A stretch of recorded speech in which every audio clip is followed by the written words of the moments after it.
Pre-owned Acura. Go to the #1 volume sales dealership in the Southeast United States. Craig Zinn's Acura of Pembroke Pines. Purchase with pace and space in a dealership tailored to your needs. From home buying to providing that personal touch. Contact the 2020 Satisfaction Award winner Craig Zinn's Acura of Pembroke Pines. 888-776-5123. That's 888-776-5123. Or visit them at 15601 Pines Boulevard in Pembroke Pines.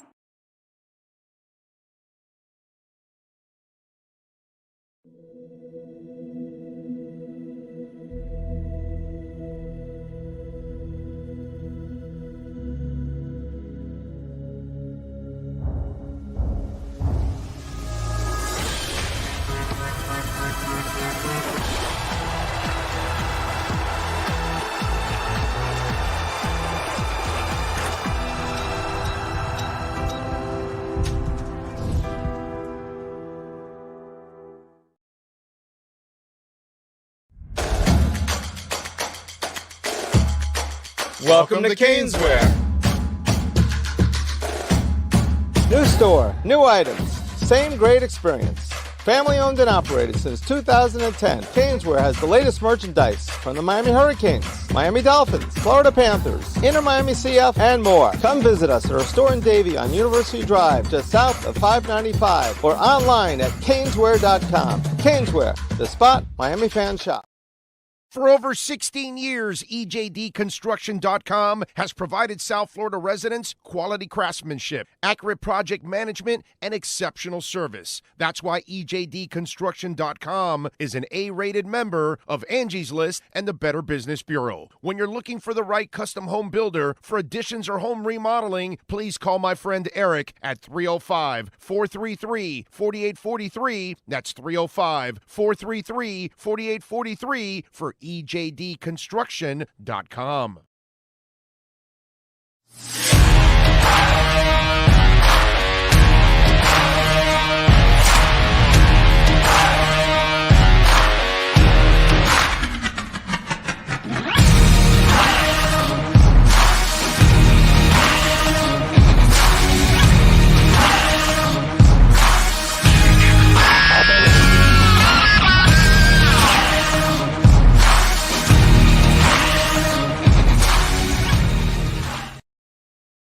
Viewpoint statements or beliefs expressed on the following program by the host, guests, or callers are not necessarily the opinions of FantasyXS.com, Media Group Inc. ownership, management, sponsors, or website. The Sports Talk 305 network is back. It's time to talk Miami Dolphins football with the greatest fan base in the world. EJDconstruction.com is fully insured, liability and workers' comp. Call Eric if you need a custom home builder or general contractor. 305-433-4843. This is the EJDconstruction.com Miami Dolphins Postgame Show on the Sports Talk 305 network. The show is mastered by Sean Stanley and Chad Shope. Here's your host, the Big O.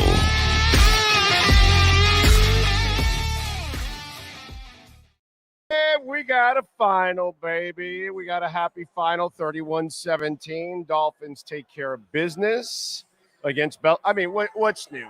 Tua and Belichick. It only ends one way. Belichick, you're a loser, bro. That's it.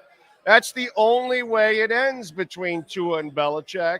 Tua wins, Belichick loses. That's, 6-0. By the way, the first quarterback in the history of the NFL to have 6 wins against Bill Belichick. Tua Tagovailoa.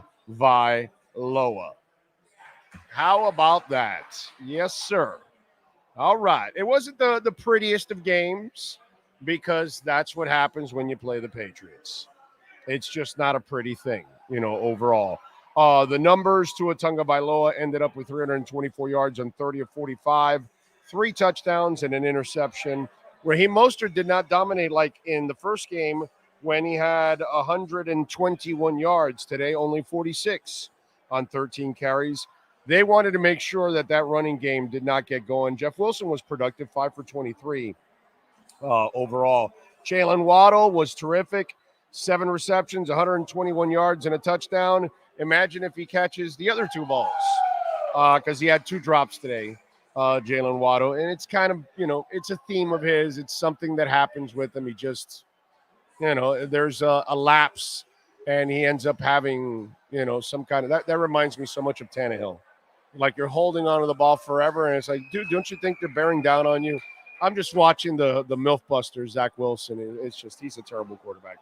Tyreek Hill had 112 yards. First receiver in the Super Bowl era to already have 1,000 yards through the first 8 games. That's pretty cool, okay? Durham Smythe, who's kind of disappeared from the passing game, ended up catching 3 for 28 today, so he got kind of back into the mix. Mac Jones, who, of course, is so phenomenal, 19 of 29 for 161 yards, 2 touchdowns, and an interception. Ramondre Stevenson. So Stevenson had 15 for 50 last time. This time, 10 for 39. So he has basically 25 carries for 89 yards in the last 2 games against Miami. It's really good. It's really good. Ezekiel Elliott had some yards, 7 for 36, but not a big deal. Kendrick Bourne was their leading receiver, 3 for 36 with a touchdown. Overall, Hunter Henry, a guy that, I was a little afraid that maybe he would be used a little more because Javon Holland, and he wasn't really a big factor, 3 for 28 overall. The team stats, if we go over the team stats here, 24 first downs to New England's 13. Miami had 17 first downs to New England's 7. Total plays, Miami had 73 to 51 offensive plays. Third down efficiency was 5 of 14 for Miami, 1 of 9 for the Patriots. Okay? They both had a total of 11 drives. Miami only averaged 5.3 yards per play, 4.3 for New England. 312 total yards of offense. So, the normal 400-500 yards was not to be had here today. And 141 of total offense for the Patriots. It's not a lot of offense, overall. Miami had, on the turnover side, had 2, which we all know that. And 1 for New England. Time of possession. Miami had the ball 35 minutes and 55 seconds to New England's 24:05. So just an absolute domination, overall in the game. It got, a little ugly. It was going to be tight. You kind of knew. But then Miami got that insurance touchdown at the end, and, it was over. Once you get 2 scores on the Patriots, they don't have the offense unless you're turning over the ball, which that's the only reason they stayed in the game. Because they were turning over the football. Remember the Giants game? The same thing. The Giants hung in there for a while because Miami kept turning over the ball and giving them chances. So that's what, Miami did for New England early on, and then pulled away here at the end and got it done. So it was a beautiful thing to watch. Vinny Lenya, Tua did well with no run game, and these Waddle drops are getting old. They won, brother. And the Waddle drops, these are brain farts that are part of his game, and I hope he gets rid of them because, man, it's going to happen in a really key moment in a big game, and it's going to be frustrating. John Padilla, my father-in-law won't be happy the Dolphins beat his Patriots. Let's go. Ha ha. Glad it's our turn. Yes. Yes. But by the way, John, was your father-in-law like a real Patriots fan, or did he just get on the bandwagon during the Brady years? Always wonder about that. Man of 1,005 holds. Good debut for Ramsey. This defense will be lethal. Yeah, let me tell you something. If he's able to leap over those 2 guys and stay in bound, he's gone. I thought he had a chance to score, and then it got kind of tight there towards the end. Remember, folks, you can make a donation through Cash App or Venmo at Cash Big O Show. That is Cash Big O Show, Cash App or Venmo. We had a good time here at Walk-Ons By the way, we'll be back November 19, I think I said, right? Raiders. We'll be back here to walk-ons November 19 for the Raiders game. So if you want to come out and join us, gave away all kinds of prizes, Big O T-shirts. We gave away a beach cooler, these buckets that had shirts and glasses and gift cards, and it was like you got a bucket. It's like a grab bag. It might be in there. You don't know what it is. So all kinds of things. So we had some fun. We'll have more prizes the next go around. I just had a really complicated weekend, and with my wife going to the hospital and all that crazy stuff, I've had a crazy ass weekend. I'm going back to the hospital after this. The good news is, by the way, my wife's bleeding stopped because she has oh damn it! Now I'm forgetting what she has. What's that called? The ulcer. She had a bleeding ulcer, and so she was. It was a crazy. It's been a crazy weekend. So for those of you that might be just tuning in and all that kind of stuff, so I've had a really wacky weekend with all of that. I've got the wife at Baptist Health now, so I've got to go there after this. So it's been kind of a crazy deal. Tomorrow I may do the show from a hospital. So I've never done that. So, we'll see. But, yeah, I may end up doing it from a hospital tomorrow. So if you see me tomorrow and there's like you'll be able to tell it's not my studio, put it that way.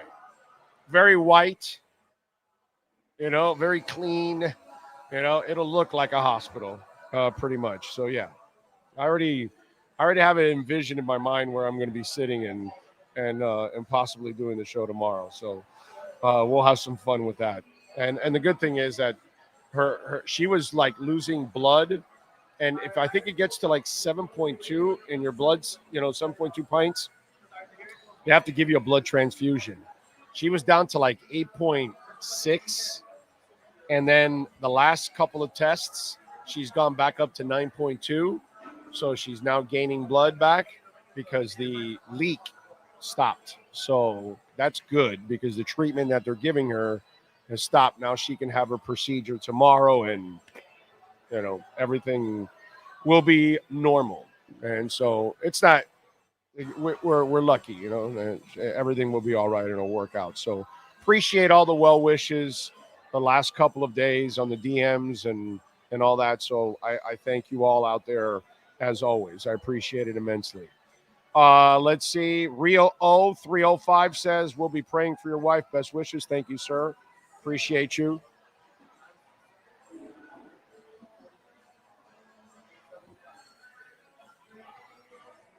Anyway, so I appreciate all of you out there just giving away some shirts. Have you come out here? We could be giving away some Big O shirts. So appreciate it. I can't believe the Jets came back. Wow. Did they? The Jets came back and won? No, right? I thought it was 10-7. Really? It's 10-10? Oh, did they? Yeah, so that's what I thought. I thought it was over too. They tied it, huh? Wow. It's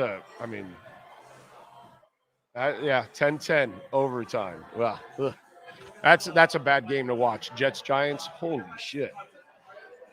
Thank you, Ron. I appreciate you all out there. Thank you. Hit the like button, please. Yes. Big O, I have to rub it in. We have the same birthday, December 27th, and I'm taking it in. Dolphins better than Pats. Let's go. I don't have who's December 27th birthday? I'm October 1st. I don't know if but appreciate it, John. Happy birthday to you, my brother, because we're 2 days late. So happy late birthday to you. I'm an October guy. So I don't know if you thought I was December 27th.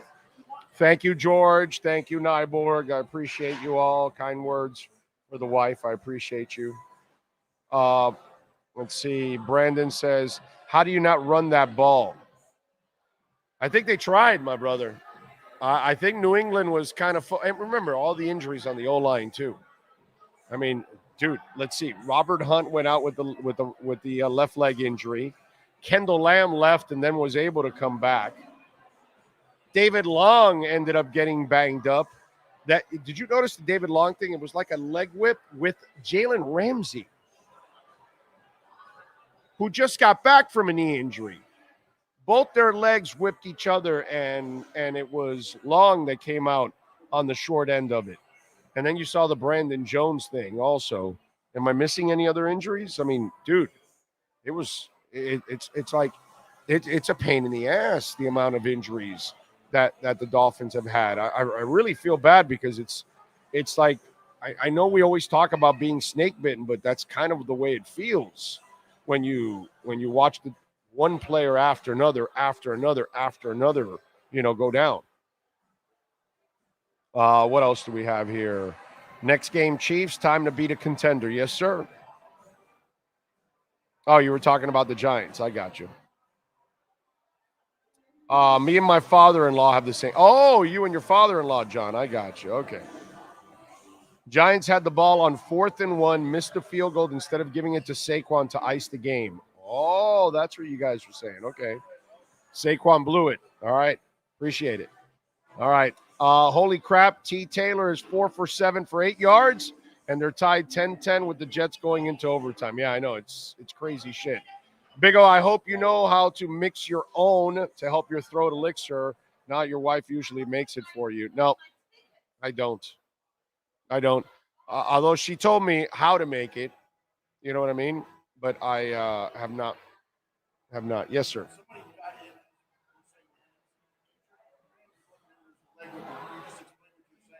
Oh, yeah, no, Ramsey didn't get injured. I'm just saying that the leg whip from David Long, the leg he whipped was Jalen Ramsey's.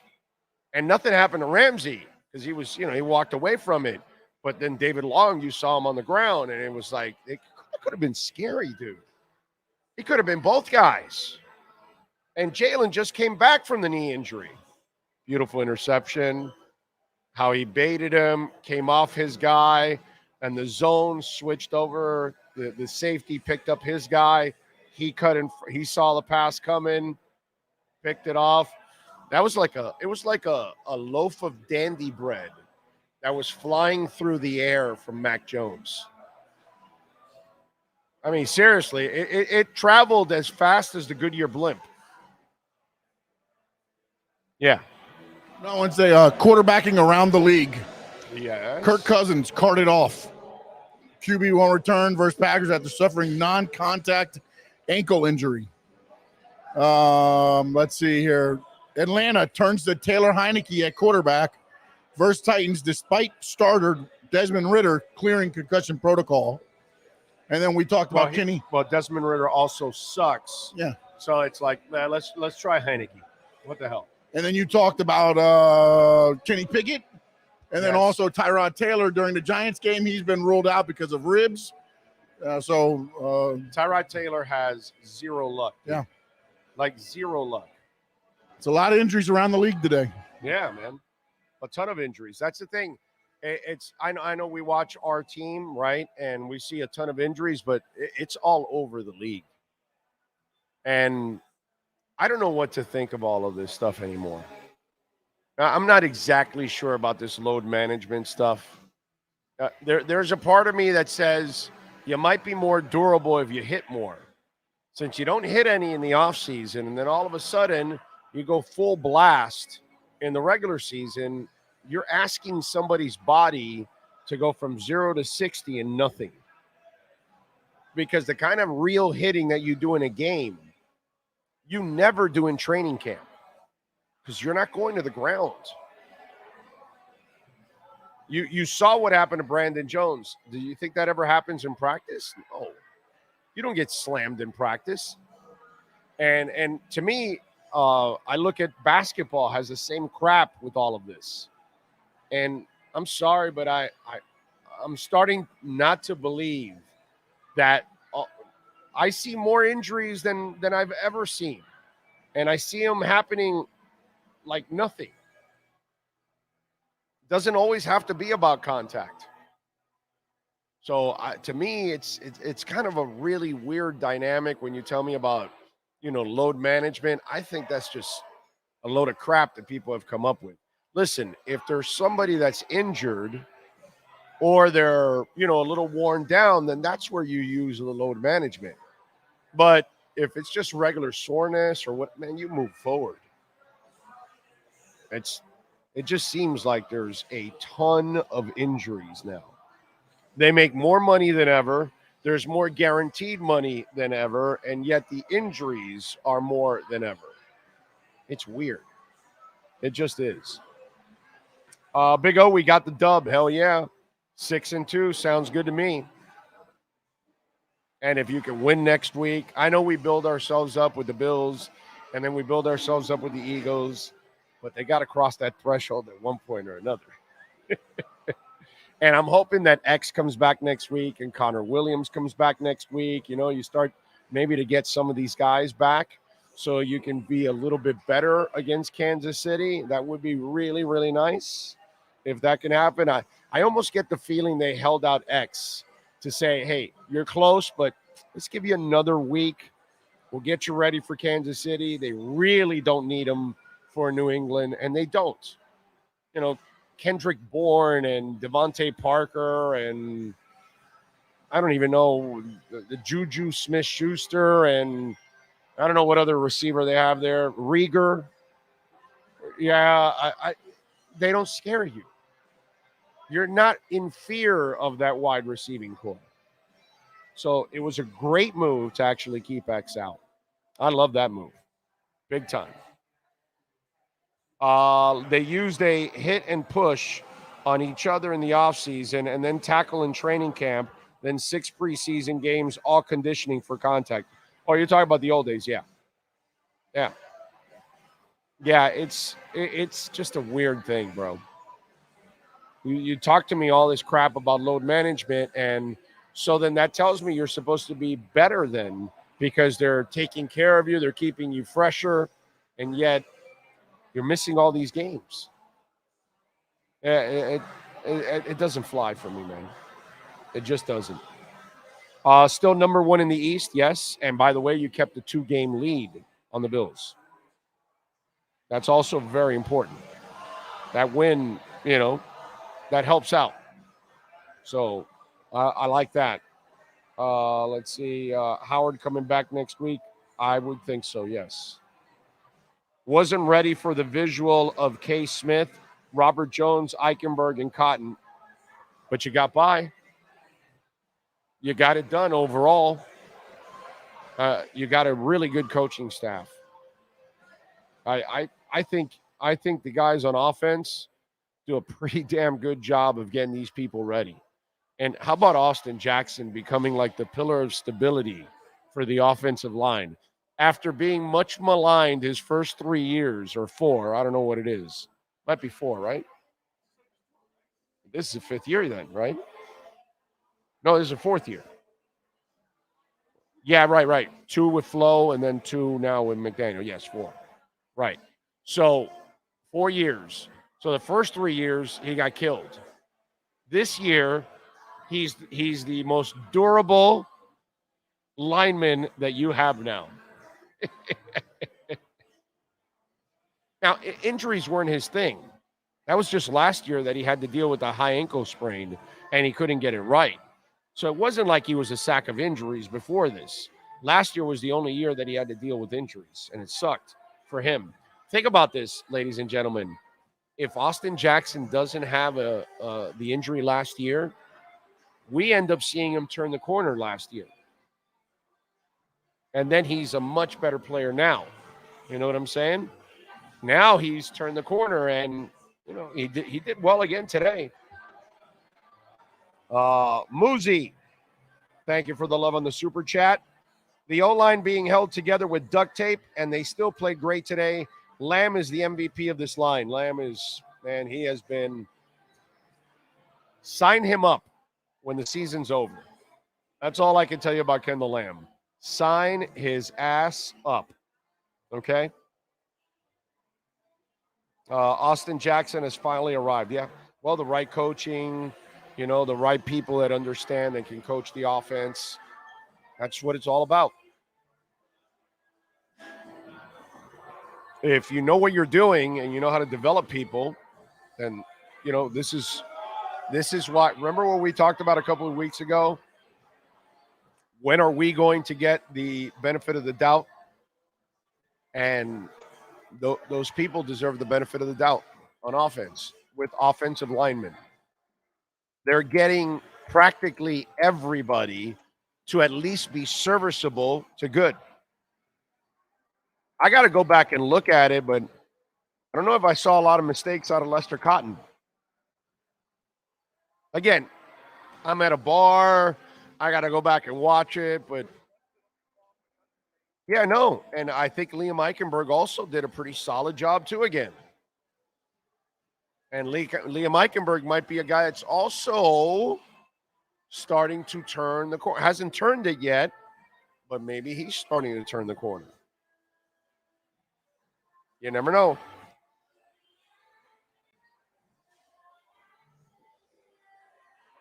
This is where, that's why we got to have a little patience sometimes, especially with linemen. Linemen are we've learned it's kind of strange because they're not all built the same. They're not all going to fit every single scheme that you play. By the way, Cash App or Venmo at Cash Big O Show. That is Cash Big O Show.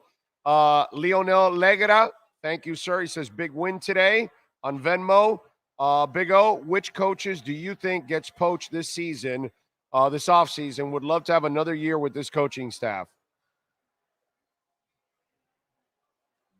Right, it's too early to think about that, and I don't want to, and I don't want to think about that kind of negative stuff at this point. Let's wait till we approach it next year. I'm hoping nobody. Okay, Peter German, thank you, sir, for the love on Venmo. Great win by the Phinz. O-line did a great job considering injuries. Ramsey sure looked like the real deal. Can't wait to see us healthy. I agree. Anthony Lizzie, thank you, sir, for the love on Venmo. Remember, Cash App or Venmo, Cash Big O Show, because we get 100% of the donation on Cash App or Venmo. You can send in the super chat, but they take 30% from us. YouTube. Yeah, I know. Anyway, Anthony Lizzie, thank you. I'll take any win versus the Patriots. The D is coming together. We will need better balance on O to beat the good teams. Waddle's still dropping too many balls. Now comes out our next opportunity to be elite. Exactly. Joe Cracchiola, thank you, sir, as always, for the love on Venmo. My kids' laughter, Christmas morning, Leonard Skinner, Freebird, and beating the Patriots. Things that never get old. Love the Big O Show. Thank you, Joe. Appreciate you. Greg Sashi, thank you, my man. Win the games you're supposed to win. A freaking men to that, sir. Amen to that. You are 1,000% right, my friend. Win the games you're supposed to win. Because if you win next week, it becomes that much sweeter, dude. Because now, and there's a possibility that, and I'm going to go to Cash App now because I know we got some folks on Cash App here, and thank you all. But again, I'm going to give you a little bit of the Homer love here on it, okay? Defensively, you got destroyed by Buffalo. I was livid. That was a fraudulent performance there. You can't be this good and then disappear against Buffalo like they did and lose by 28. Pissed. But did you notice in the Eagles one, I didn't really freak out that much? And then when I watched the tape, I thought it was actually a little better. And then when you really look at all the penalties that were really missed, oh my God, it was ugly. The Dolphins are making progress throughout all the injuries and everything. And if you can come up with an even better performance against the next elite team, and this time maybe win it, maybe you could start to feel like you're turning that corner to become elite. Now, you got to get some people healthy for this week, okay? And it would be really nice if you can have X and Ramsey back there. Against Mahomes, that would be absolutely fantastic. By the way, make sure you send Furones, and I sent them already links, but just in case, so they are, just in case. Okay. All right. Rolando Vietes, thank you for the Cash App, sir. He says, for 6-2, first time since 2001, real test next week. Amen to that, sir. Amen to that. Hey, listen, the good thing is we know they're good. Now, can you be great is the question. That's the thing. Can you be great? That would be phenomenal if you can be great. That would set you up in a big-time way if you're the Miami Dolphins. And then you would feel much better about yourself, too. Because you go out there and you beat a team, like KC. So, it's crazy. It would be amazing if you can beat a team like KC. That would put you in another stratosphere, the way you see this team, the way we all see this team. Because right now, they're good. But you start beating KC and then maybe Buffalo the next time around. And now you went 2-2 in those elite games. Yeah, you start to feel better about yourself. Just, what I would like? Maybe for the second half, the Dolphins can have some luck on the injury side, because you haven't had any luck on the first half. I just hope the same shit doesn't happen for the second half of the season. That's a little frustrating. All those people that wanted to hire Dable. The Giants look like a disaster. What a difference a year makes. Yeah. Well, that's also part of stupidity. You bought into Daniel Jones, dude.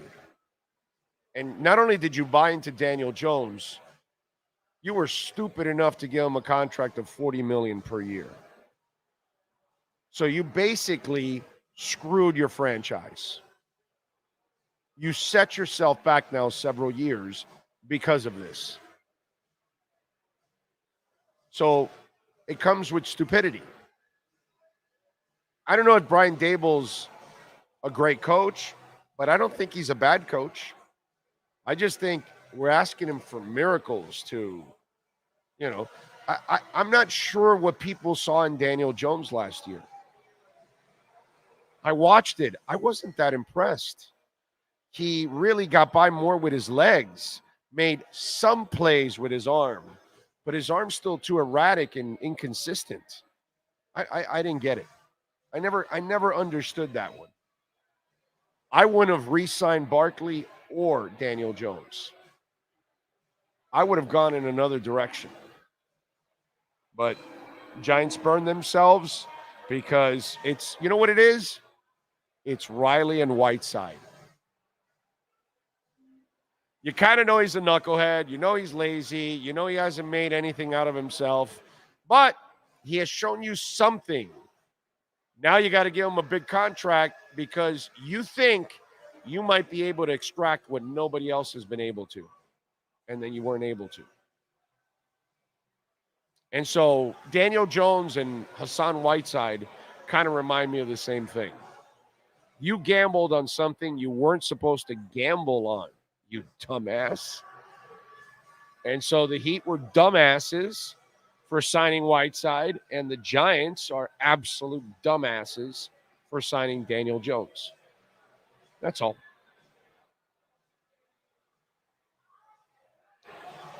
Let's see. What else do we have? Cash App. Marco Ferrante. Thank you, sir. He says, hope your wife's surgery goes well, brother. Thank you, my friend. I appreciate you. That is very nice.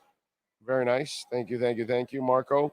Cash App or Venmo at Cash Big O Show. That is Cash Big O Show. Cash App or Venmo, folks, as always. You got something there for me, Sean? Okay. What do we got? Okay.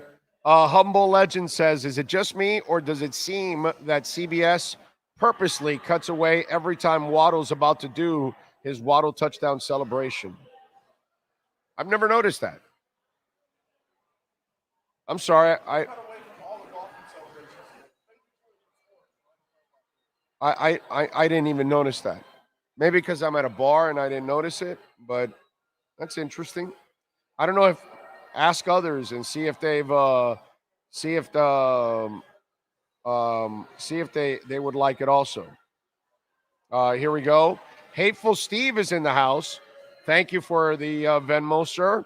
Prayers for the wife-o. As for the game, it's just another win against a losing team. Not even worth a Perdomo cigar victory. Oh, come on, Steve. I listen, you started off with the prayers for my wife. You know what I'm saying? We got to stay positive here. It's a win, and it's Belichick. We've suffered enough at Belichick. A win against Belichick, give it to me. Come on, baby. Perdomo cigars, yes. And go to your nearest cigar store anywhere in the country and ask for it, perdomocigars.com. By the way, 5150 Northwest 167th Street. The Perdomo Cigar Factory is there in Miami Gardens. And tell them that Big O sent you. They will take care of you. I'm telling you. Steve, thank you, my man. I appreciate you. Peter German. Big O, does anything bring you more joy than seeing Bill Belichick look like he's having a nervous breakdown on the sidelines? I love that he looks like a freaking sourpuss every time, dude. I love it. I think it's fantastic. Adam Pink, sir.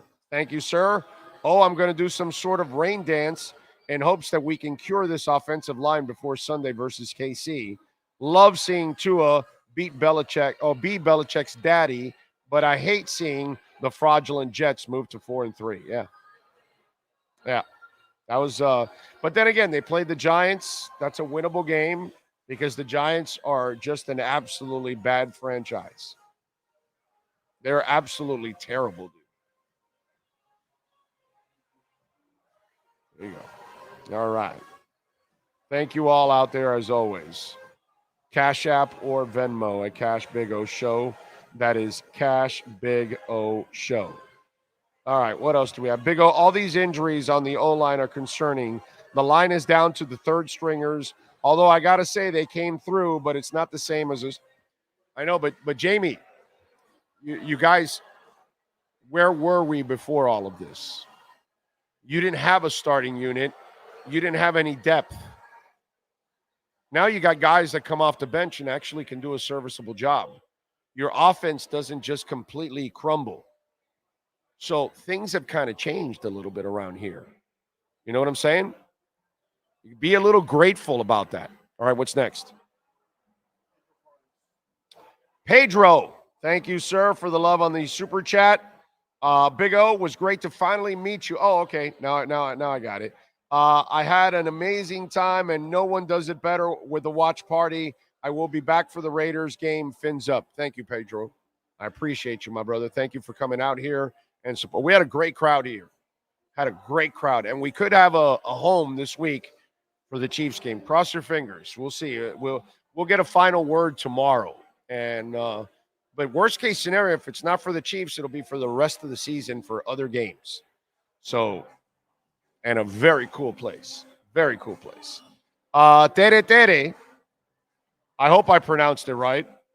A little love on the Cash App. On the Super Chat. Thank you. Tere Tere. Appreciate you. Ken Helm. Thank you, sir, as always. You were there last night with us for the Canes postgame show, as always, because you are loyal. Belichick never getting to Shula's all-time wins. I hope not, man. I hope he has such a bad season that Kraft says, hey, if you don't win this coming year, we got to part ways. And that's it. Because he doesn't have the quarterback. He doesn't have the team. And he can't build it anymore. That's what I love about what's gone on with Belichick. That he can't build it anymore. He's never been able to find a quarterback anyway. That's the amazing part. He got lucky with one guy. Brady. And that's it. Not Matt Castle, not Ryan Mallett, rest in peace. Michael Bishop, Mac Jones, Who? Oh, Brian Hoyer, My God, he was stealing money last week playing for somebody. I forgot who it was. Ryan Hoyer has stolen some money in this league. Big time. He can't draft a quarterback if his life depended on it. What was the name of the LSU kid from Miami Lakes that he drafted? Big kid. Remember who I'm talking about? I forgot his name now. Great young man, by the way. Really good young man. He just wasn't good enough as a quarterback. Tere once again had the over 46.5, a close one. And then the traditional uniforms are awesome. Big O, yeah, they are. Even my wife, okay, she's in a hospital bed right now. She's watching the game, and she sends me a text and says, God, I love the uniforms. I love those uniforms. I love the look of the stadium with it and all that. And we all feel the same way. And I don't know what they're waiting for. Most of us don't really care about the new logo. I know some of you have bought, paraphernalia with it. I would never do that. But, some of you have adjusted and you accept the logo for whatever reason and whatever. But deep down inside, that logo is crap next to the original one. It's crap to any of the versions of it. The 90s, the 2000, I don't care which Dolphin you want, but it comes off the original. All of those are better than what we have now. So I don't know why they haven't done this already. It makes no sense. Yes, sir. Was it Daniel Etling? No. Or Bailey Zappi? No, those are two bad ones. Rohan Davey, there we go. Thank you. I didn't look at I always got to look at. Yeah, they always come up with it. Rohan Davey is the kid from Miami Lakes. Rohan Davey, big kid, dude. Big kid. He was like 6'3", 6'4". Had a good arm. Yeah, he just didn't have great accuracy. He was a big guy, yeah. Large human being. Yeah. I don't know what he's doing now. Big O, I watched 13, but it was so long ago. You could compare him to Tua in these difficult games? No. I love Tua. He ain't Marino, bro. He ain't Marino.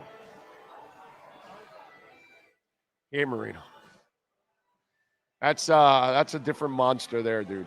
That's a different monster there. That was just, that's a guy that loved to cut your heart out. And, his arm was special. Tua doesn't have a special arm. What Tua has is a solid arm. It's a good arm. He can make any throw he wants.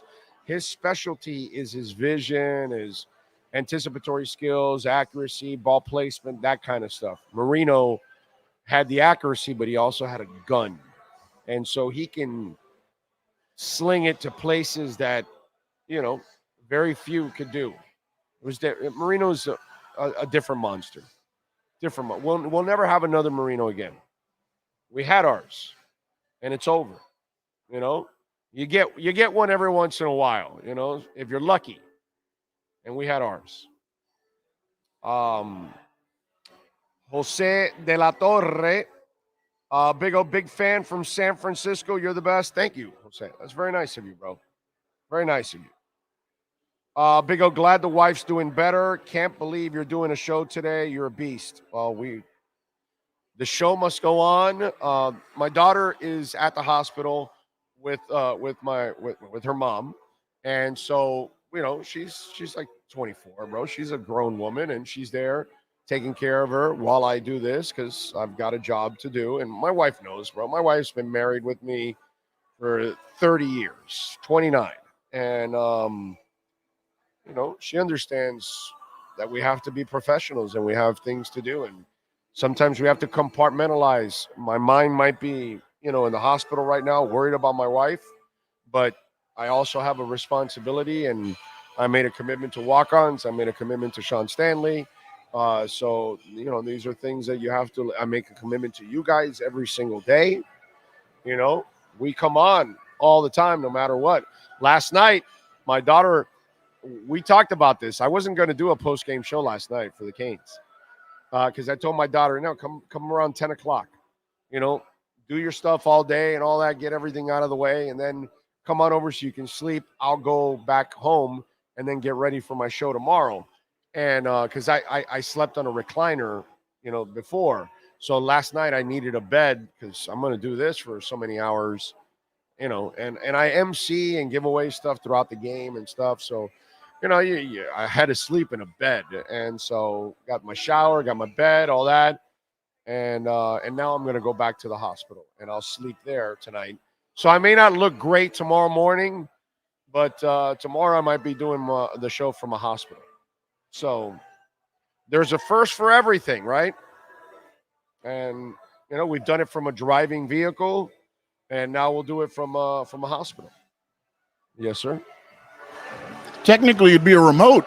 You're at Baptist Health. That's right. That is correct. So that'll be interesting to see the nurses come in and out, and then I'm doing a radio show.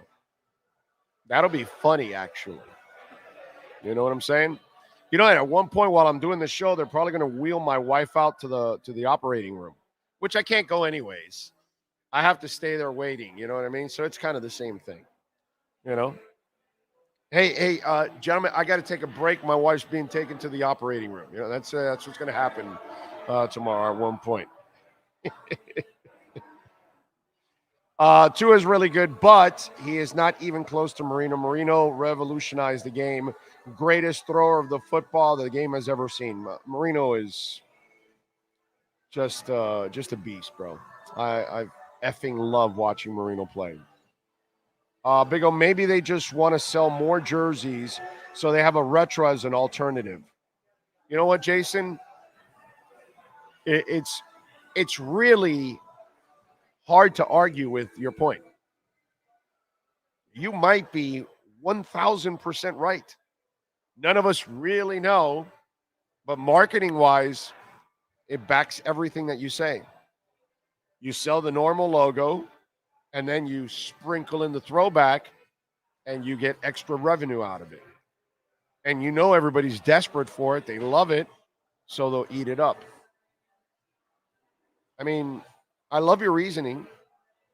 I think it makes sense. Cousins tore an Achilles tendon. Ooh.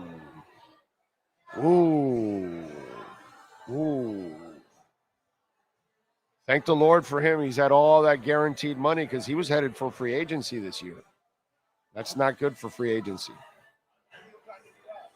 What was that? Not an ideal time for him for that. No, man. Not at all. I mean, well, he has made tons of cash, bro. Okay? It's not like he's hurting for any money. And especially a guy that shops at Sears. He certainly has got all his money. I just meant as far as like what we were talking about earlier. This is his last year. Yeah. Going to a team. Now you're coming off an Achilles injury. Yeah. Trying to go to a team. Yeah, but they got plenty of money. They shop at the Dollar Tree and shit like that. So I don't know if you guys saw that quarterback show, but my man doesn't spend any money on anything. Okay? Outside of the house probably, and maybe his vehicle. I don't even know. Probably drove a normal vehicle too. He's really smart with his money. Reggie Baptist says, having a victory cigar in Bahrain. I'll be in Deutschland for the next week. Nice, bro. You're living the life, dude. Good for you, Reggie. Be safe in your travels, my friend. That is awesome. Mark Smith, I was about 38-35. Moon versus Marino shootout in Minnesota. 150-yard pass. It didn't get over the head high enough. No one was between Dan and the receiver. Fired it. Yeah. And both of those guys were awesome. Warren Moon was awesome to watch. Herman, thank you for the love for the wife. I appreciate it. Thank you, David. I appreciate it. GP Trap, thank you, sir. Appreciate it. Thank you all out there. Make sure hospital's okay with it. HIPAA and all. I'll be in a corner, locked in. Like, I'm not going to talk about anything. You know what I mean? I know. Trust me, my brother. I know that. It won't even show the hospital because I'll be in a corner of the room. So, I'll be able to get away with it. The HIPAA stuff is if you're showing other people and all that, and I would never do that. You know what I mean? I'm not even going to show you my wife. So, where do you find a Sears? Ask her cousins. He shops there. Okay? Mike No-Go Zones is in the house. Always supportive. Make sure you guys subscribe to Mike No-Go Zones because he will trip you out. And you were going to go to Gaza. No. Yeah, you told me the last time. Give him the mic. Give him the mic there. Stand over there. There you go. There you go. Wait a minute. Hold on. Did he pump it up there? There we go, Mike. What's up, dude? How you doing? Well, first of all, I suggest everyone to come to walk-ons whenever you're here. I mean, the food is great. The beer's cold. I mean, you can't beat a better spot to watch all your NFL action here. Yes. Yeah. Tons of TVs, dude. Yeah, but you're a Giants guy, so you were able to watch the Giants while the Dolphins. Yes, I was. And unfortunately, we couldn't do the favor to that was a horrible game. Horrible. I mean, it's the battle. Pardon my French, but it was a shit show. Yeah. It was. But, I was talking about your Giants earlier. The stupidity was Daniel Jones. Oh, God. Right. It's like you watched it last year, and there was nothing really that impressive. No. He got by with his legs more than his arm, and Saquon carried his ass last year. Pretty much. And easy schedule. They had an easy schedule. And this year, well, now he's out. Yeah. Tyrod Taylor got taken out. They put in this new guy. The third-string quarterback was playing. He actually did DeVito. Oh, DeVito. Tommy DeVito out of Illinois. Okay, not Danny DeVito? No. They might as well put in Danny DeVito. I think you might as well got the same results. They still lost. So it was a horrible game to watch. To lose in overtime to the Jets, I mean, it's embarrassing. But, what are you going to do? So what's the next? He has a channel, and literally that's why it's called No-Go Zones. He goes where you would never go, where you think it's going to be the worst, and then he shows you like, hey, see, it's not that bad.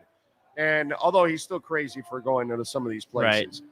So the last time I saw him, which was last month, and we were here, you told me you were thinking of going to Gaza. Yes, this is before the latest invasion, the latest war. Now no one can get in. No, of course not. No one.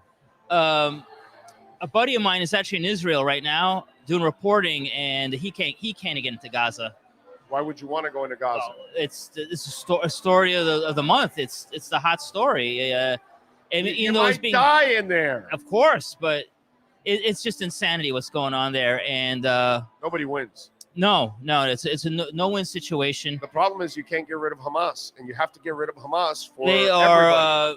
I'll go on the record. They are a terrorist organization. Of course. Here's something the mainstream media ignores too about Hamas. They won an election in 2007, I think. When they came to power, the first decree, no more elections. That's it. We're in. Of course. So yeah, it's kind of like what Fidel did to Cuba. The same what Chavez did to Venezuela. Same thing. Cubans can't get rid of same Castro. Playbook. The same playbook. North Koreans can't get rid of Kim Jong-un. It's the same playbook. It's the same thing. They came into power, and that's it. They said no more elections because they knew that's it. But yeah, it's just a total tragedy. So where are you going to next? Well, actually, next year I'm going to Thailand. Okay, all right. Don't think of the movie Hangover 2. But yeah, but I'm not thinking it's that bad in Thailand. No, well, I'm going to a travel conference. Oh, okay, all right. While I'm there, I'm going to try if I can go to Laos. I don't know if you heard of this country, Laos. Yes, I have. Okay, there's something there called the Golden Triangle. Yes. The Golden Triangle is like a no-go zone. It's where the big opium trafficking is done. Human trafficking is done there. And there's an area of Laos run by the Chinese mafia that I would really like to get a piece, film if I can make it out alive. That'd be fantastic. That's what he's striving to do. Yeah. Yeah. But as far as the next episodes, I released Kyiv. I was in Kyiv, Ukraine. And for everyone that saw that episode, it was actually all right there. But I went to Kharkiv, which is a city by the Russian border. That's coming out in a couple of weeks. You're going to see destruction. You will see the blown up schools.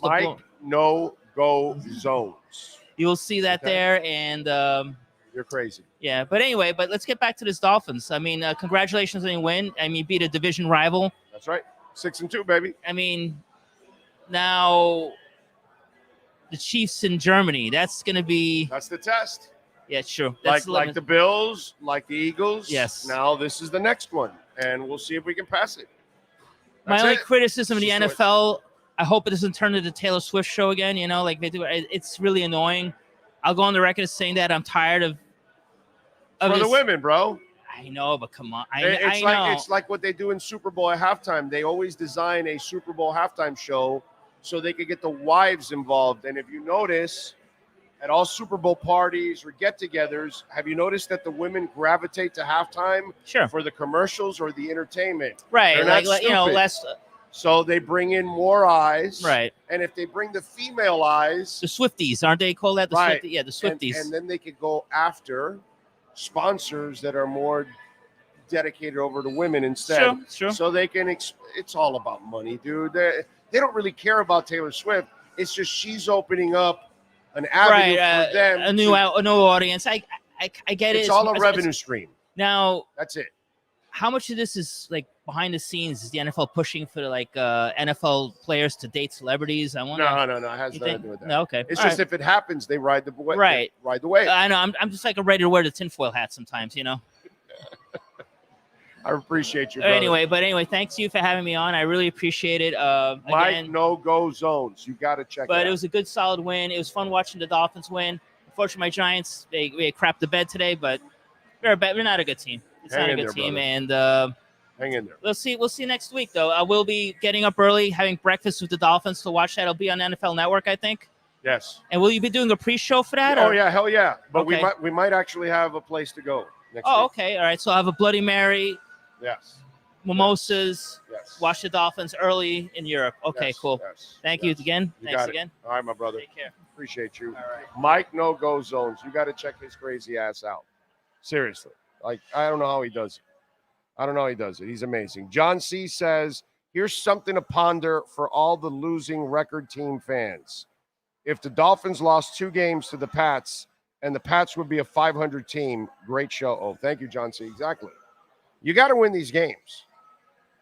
Again, remember what I told you about the Philly game. What was the best thing about going into that Philly game? You weren't carrying any baggage from the Giants and Carolina. Because if you lose one of those games going into the Philly game, it makes it even worse.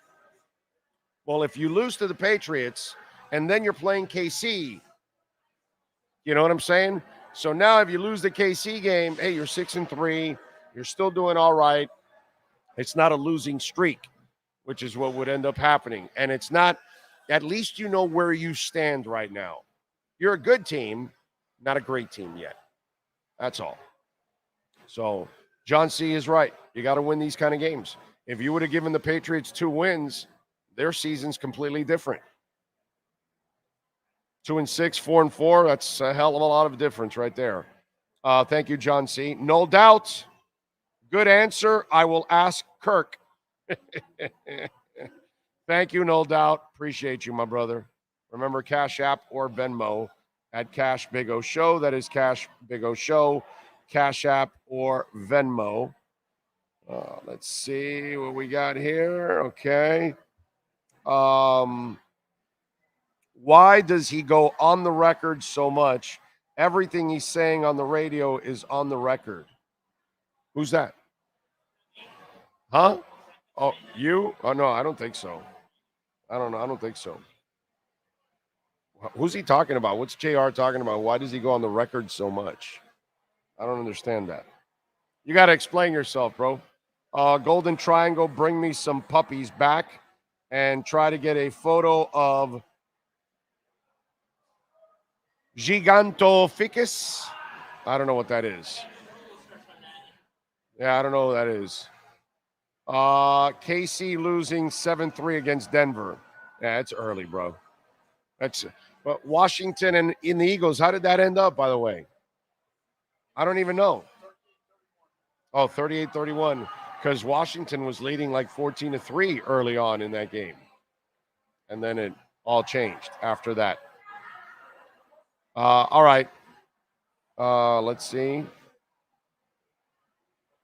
Oh, do you know if the Phinz are leaving early next week for Germany? I would imagine, my brother, they're gone by Friday. At least. Maybe even, you know what? They might be gone by Wednesday, actually, because they might have like events over there for them when they get there. So I think they might leave early, huh? Well, I hope they do leave early. I hope they leave on Tuesday, actually. Why? Teams that have arrived in the London games on Tuesday are undefeated. Buffalo left on Thursday, lost well, of course, the Jaguars were already over there, but the Bills left on the Thursday, and some of the players were saying they were tired going into the game. But the Jags live there, don't they? Well, yeah, most of the time, yeah. But the Jags both time went over. Because really, the people in Jacksonville don't know that they're really just watching. They're watching a hologram from London. From London. Yeah. Actually, the game's being played in London, but you people in Jacksonville have no idea. When you go to sit, you think you're actually really watching a game, but it's really not. It's them cons. Yeah. Shad and Tony. Yeah. You remember in Star Wars when the Wookiee is playing R2-D2 in that funky chess game? That's kind of what it is you're watching there, Jacksonville. You really don't have a football team. You think you have a football team, but they're really playing in Wembley. That's all it is. It's like they're tricking you guys. They give you the Duval and everything, and they're really in London, So you're getting fooled in a big-time way. All right, do we have anything yet with McDaniel or Tua? So we can let me give you some news just in case, so you could get a little nuggets going on. Here we go, and then we'll get to Tua and McDaniel's press conferences. We will get to that for you also here on the program. We are waiting, by the way, Safadine, and we're waiting David Furones. All right. Let's see. What else do we have? No word on McDaniel on whether Teron Armstead will return to practice for this upcoming week. He is eligible to return this week against the Chiefs. Let's see what else. The decision to travel to the Dolphins to Frankfurt early in the week tomorrow because he wanted his team to be able to get settled into Germany. Doing so allows players to see the sights during their off day on Tuesday. So they're leaving Monday. They're leaving tomorrow to Germany. How about that, folks? So tomorrow is the day they leave to Germany. Be good, Mike. All right. So Tuesday, they'll spend their off day in Germany doing their stuff, drinking some beer, and then they can actually take care of business. McDaniel said he wanted to spend the entire week in Germany so players could spend their Tuesday off in the country, sightseeing and bond before turning their attention to prep for the Chiefs. I like it. McDaniel said Connor Williams was able to play, but the team was worried about re-aggravating his groin injury. He was active. If catastrophe happened, another guard injury would have pushed Williams into the game. So they're being safe, and they're saving him for next week for the Chiefs. I like that. I like it because this is the kind of team you could beat with a bunch of injuries, and they just did. Okay? So I think that's pretty cool. Let's see what else. McDaniel said Jalen Ramsey told him during week 2 game versus the Patriots that he planned to return for week 8, the series finale. Despite a December return plan, Ramsey manifested it. And McDaniel says that he was incredible today. That's what he called it. And let's see. By the way, Tua has surpassed 300 passing yards in a game for the 11th time in his career and 4th time this season. Thank you to Brett Brescian for the stat from the team. Let's see. You got anything ready? You got McDaniel or Tua yet? Okay. Oh, really? You can't? Really? You can't sound forge the bitch? No, but you can sound forge it and just audio wise. No? Oh no, you won't be. Yeah. You won't be able to. Yeah. I get you. Okay. McDaniel jokingly said Ramsey disappointed him because he says he would get a pick 6, not a pick field goal.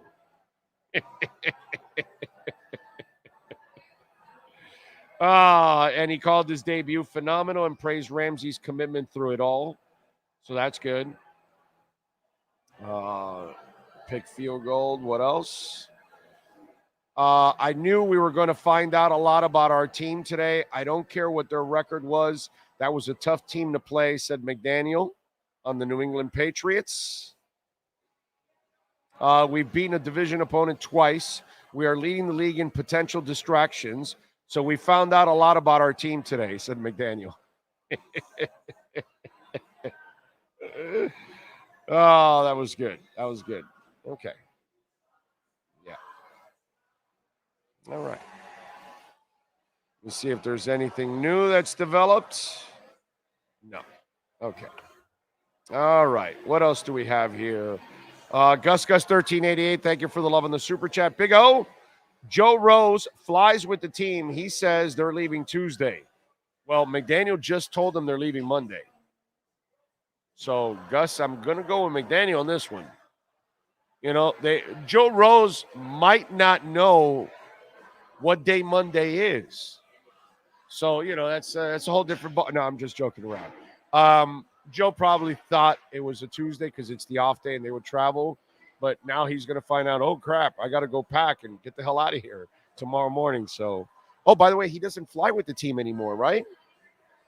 I thought he was flying – I thought he was flying on his own now.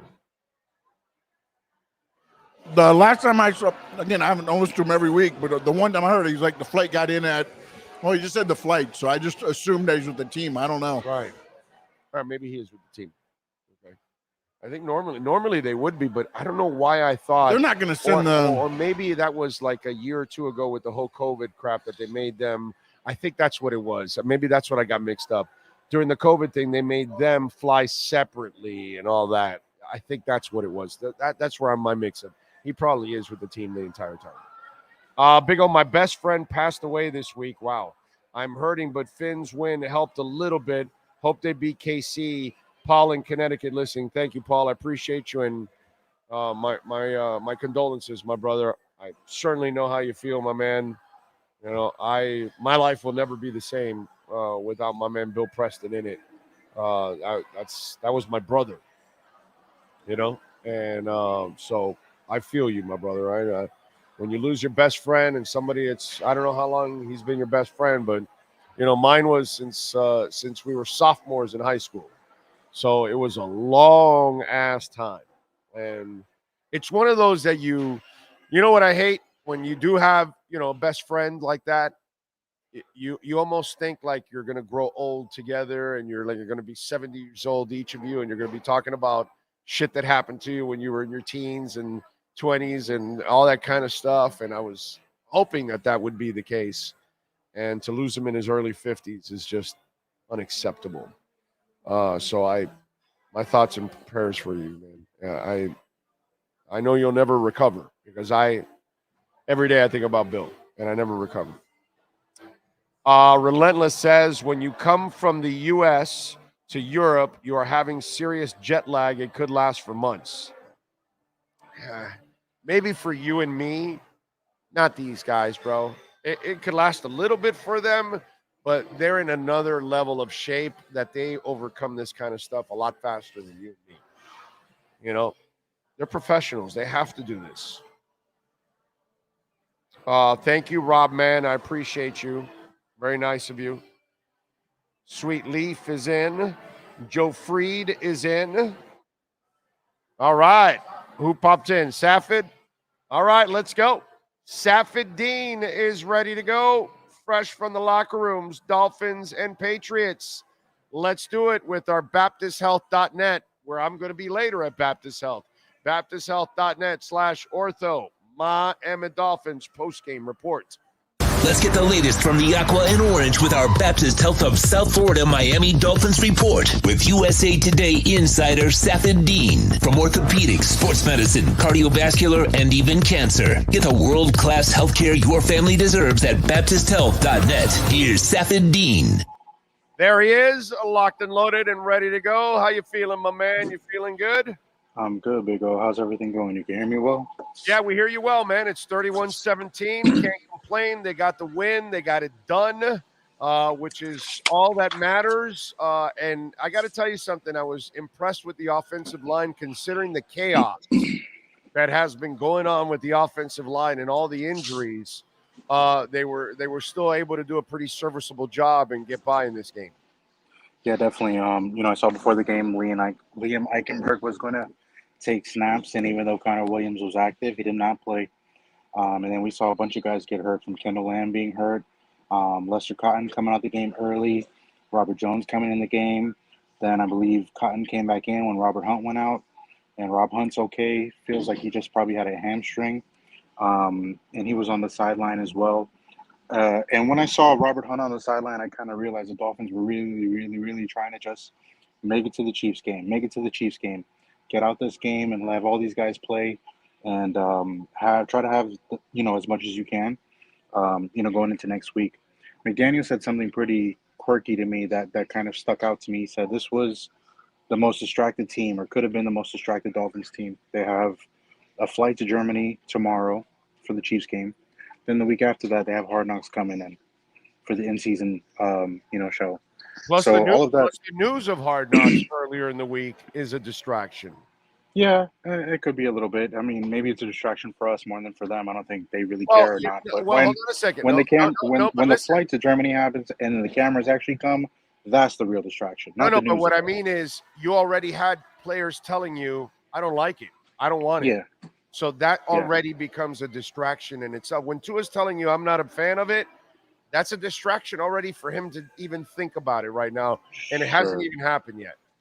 Yeah, it depends how much you take it and run with it as a real distraction here too. But obviously a good win.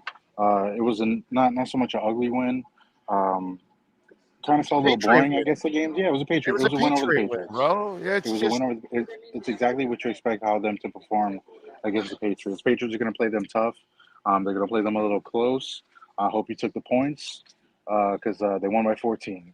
I told you they were going to win by at least 11 or so. But look, I like to play at the end of the fourth quarter where they got Waddle the touchdown. They were kind of feeding him, trying to force him the ball a little bit in the game. And good job by the Mostert to kind of take the game over at the end. With that third quarter touchdown. I like the fact that Cedric Wilson got a touchdown in this game, his first as a Dolphins player. Tyreek Hill, after he had the 42-yarder, they were still trying to feed him. I felt like there were probably two opportunities in the game. Tyreek could have had two more touchdowns. But still, they came out of the game okay, relatively health-wise, outside of Robert Hunt, joining the injury list. Yeah, no, I'm with you there. I didn't even say Jalen Ramsey's name yet. Yeah, I know that was. We'll get to Jalen Ramsey there. But you look at Waddle that you were talking about. The one thing, man, they need to put his ass in front of a jugs machine for hours every single day because my man has the constant drops, and he had a hell of a game. Imagine if he hangs on to the other two balls. Another 30, 40, 50 yards. Yeah, Jalen Waddle, his drops have kind of been an issue here the last couple of years. Even I don't remember if it was last year or before that, he kind of jumps and tries to catch balls when he doesn't really have to sometimes as well. Waddle's a very live player. You know what I mean? He's so fast. It's hard to replicate anything that guy will see in games because he is so fast, and then defense will play him differently than he's seeing in practice, right? But he does know he has to hold on to the football a lot more. 7 catches, 121 yards. And I kind of really do like the fact that the Dolphins have kind of been force-feeding him the last couple of weeks. There's going to come a point where Tyreek's going to miss some time, whether it's in a game or injury, knock on whatever kind of wood you have next to you there. But it's going to go from, in the event it does go to Waddle from being Tyreek Hill, you need him to be ready. And the Dolphins are prepping for that and prepping to kind of force feed him and have him be a focal point of the offense. Had the most yards today, 121 yards. The last touchdown definitely helped them for sure. And once Tyreek got over 100, I was glad to see he had only probably one more catch in that game and kind of came out healthy as well. But yeah, good game by the offense, and you had Jeff Wilson back in the mix as well too, which is a good sign, along Yeah, with Mostert scoring. and by the way, Tyreek became the first player in the Super Bowl era to have 1,000 yards in the first 8 games. Who's his That's quarterback? some guy named Tua. Oh, the guy that throws 2-yard passes, right? Right, yeah, he can't throw And then he long goes, distance and then he passes. goes all the way far. Yeah, okay. Yeah, I he was just can't- making sure. because that 42-yard pass had probably about 50 yards, air yards, yeah, in the game. Noodle Early in the Arm game. can't do those kind of things. Sorry, he No, can't. not at all, not at all. I That have no idea. that actually was a hologram that you saw. It really wasn't too. Hmm. That's That what makes a lot of sense because I know Patrick Mahomes could have did that. But, oh wait, he didn't do that with Patrick Mahomes. There, he didn't have a No. 1,000 yards in 8 games, right? Oh no. No, okay. So I'm looking at all these papers here. Yeah, I guess Tua is a great quarterback. Yeah, and by the way, not only 1,000 yards, but also Tyreek, when he was in Kansas City, didn't have like another receiver on the other side named Waddle. Now, Yeah. again, he does have Kelsey, so that kind of offsets it, in a way. So You we said do it have yourself. to kind of include Kelsey in there because Miami doesn't have anything near Kelsey. That's for damn sure. Yes, they do. They do not. They do not. But look, Tyreek Hill is he's a Hall of Famer. He's a future Hall of Famer. We will never see a player like Tyreek Hill caliber maybe ever again. Who knows? The way he has taken over this game at his size and his speed is something that we've never seen before at the NFL level, and that's why he's so unique. He is really a unicorn on the football field, and you can see why the Dolphins ran and got him when he was looking for a new deal, and the Chiefs weren't willing to pay him. Yeah. And that's true. That's true. Rosenhaus having a great relationship with the Dolphins because he lives down here as well. The last wide receiver that was a freak in a Dolphins uniform, his name is Mark Clayton. Yeah, it was a long time ago, right? That was a long time ago. Now, Mark doesn't have the speed that Tyreek has. He was fast, but he didn't have Tyreek speed. But what Mark did in the air, that's where he takes Tyreek. That was the thing that Mark made him, that he was such a freak. When Mark was in his heyday and playing, I think only Jerry Rice was better. That's it.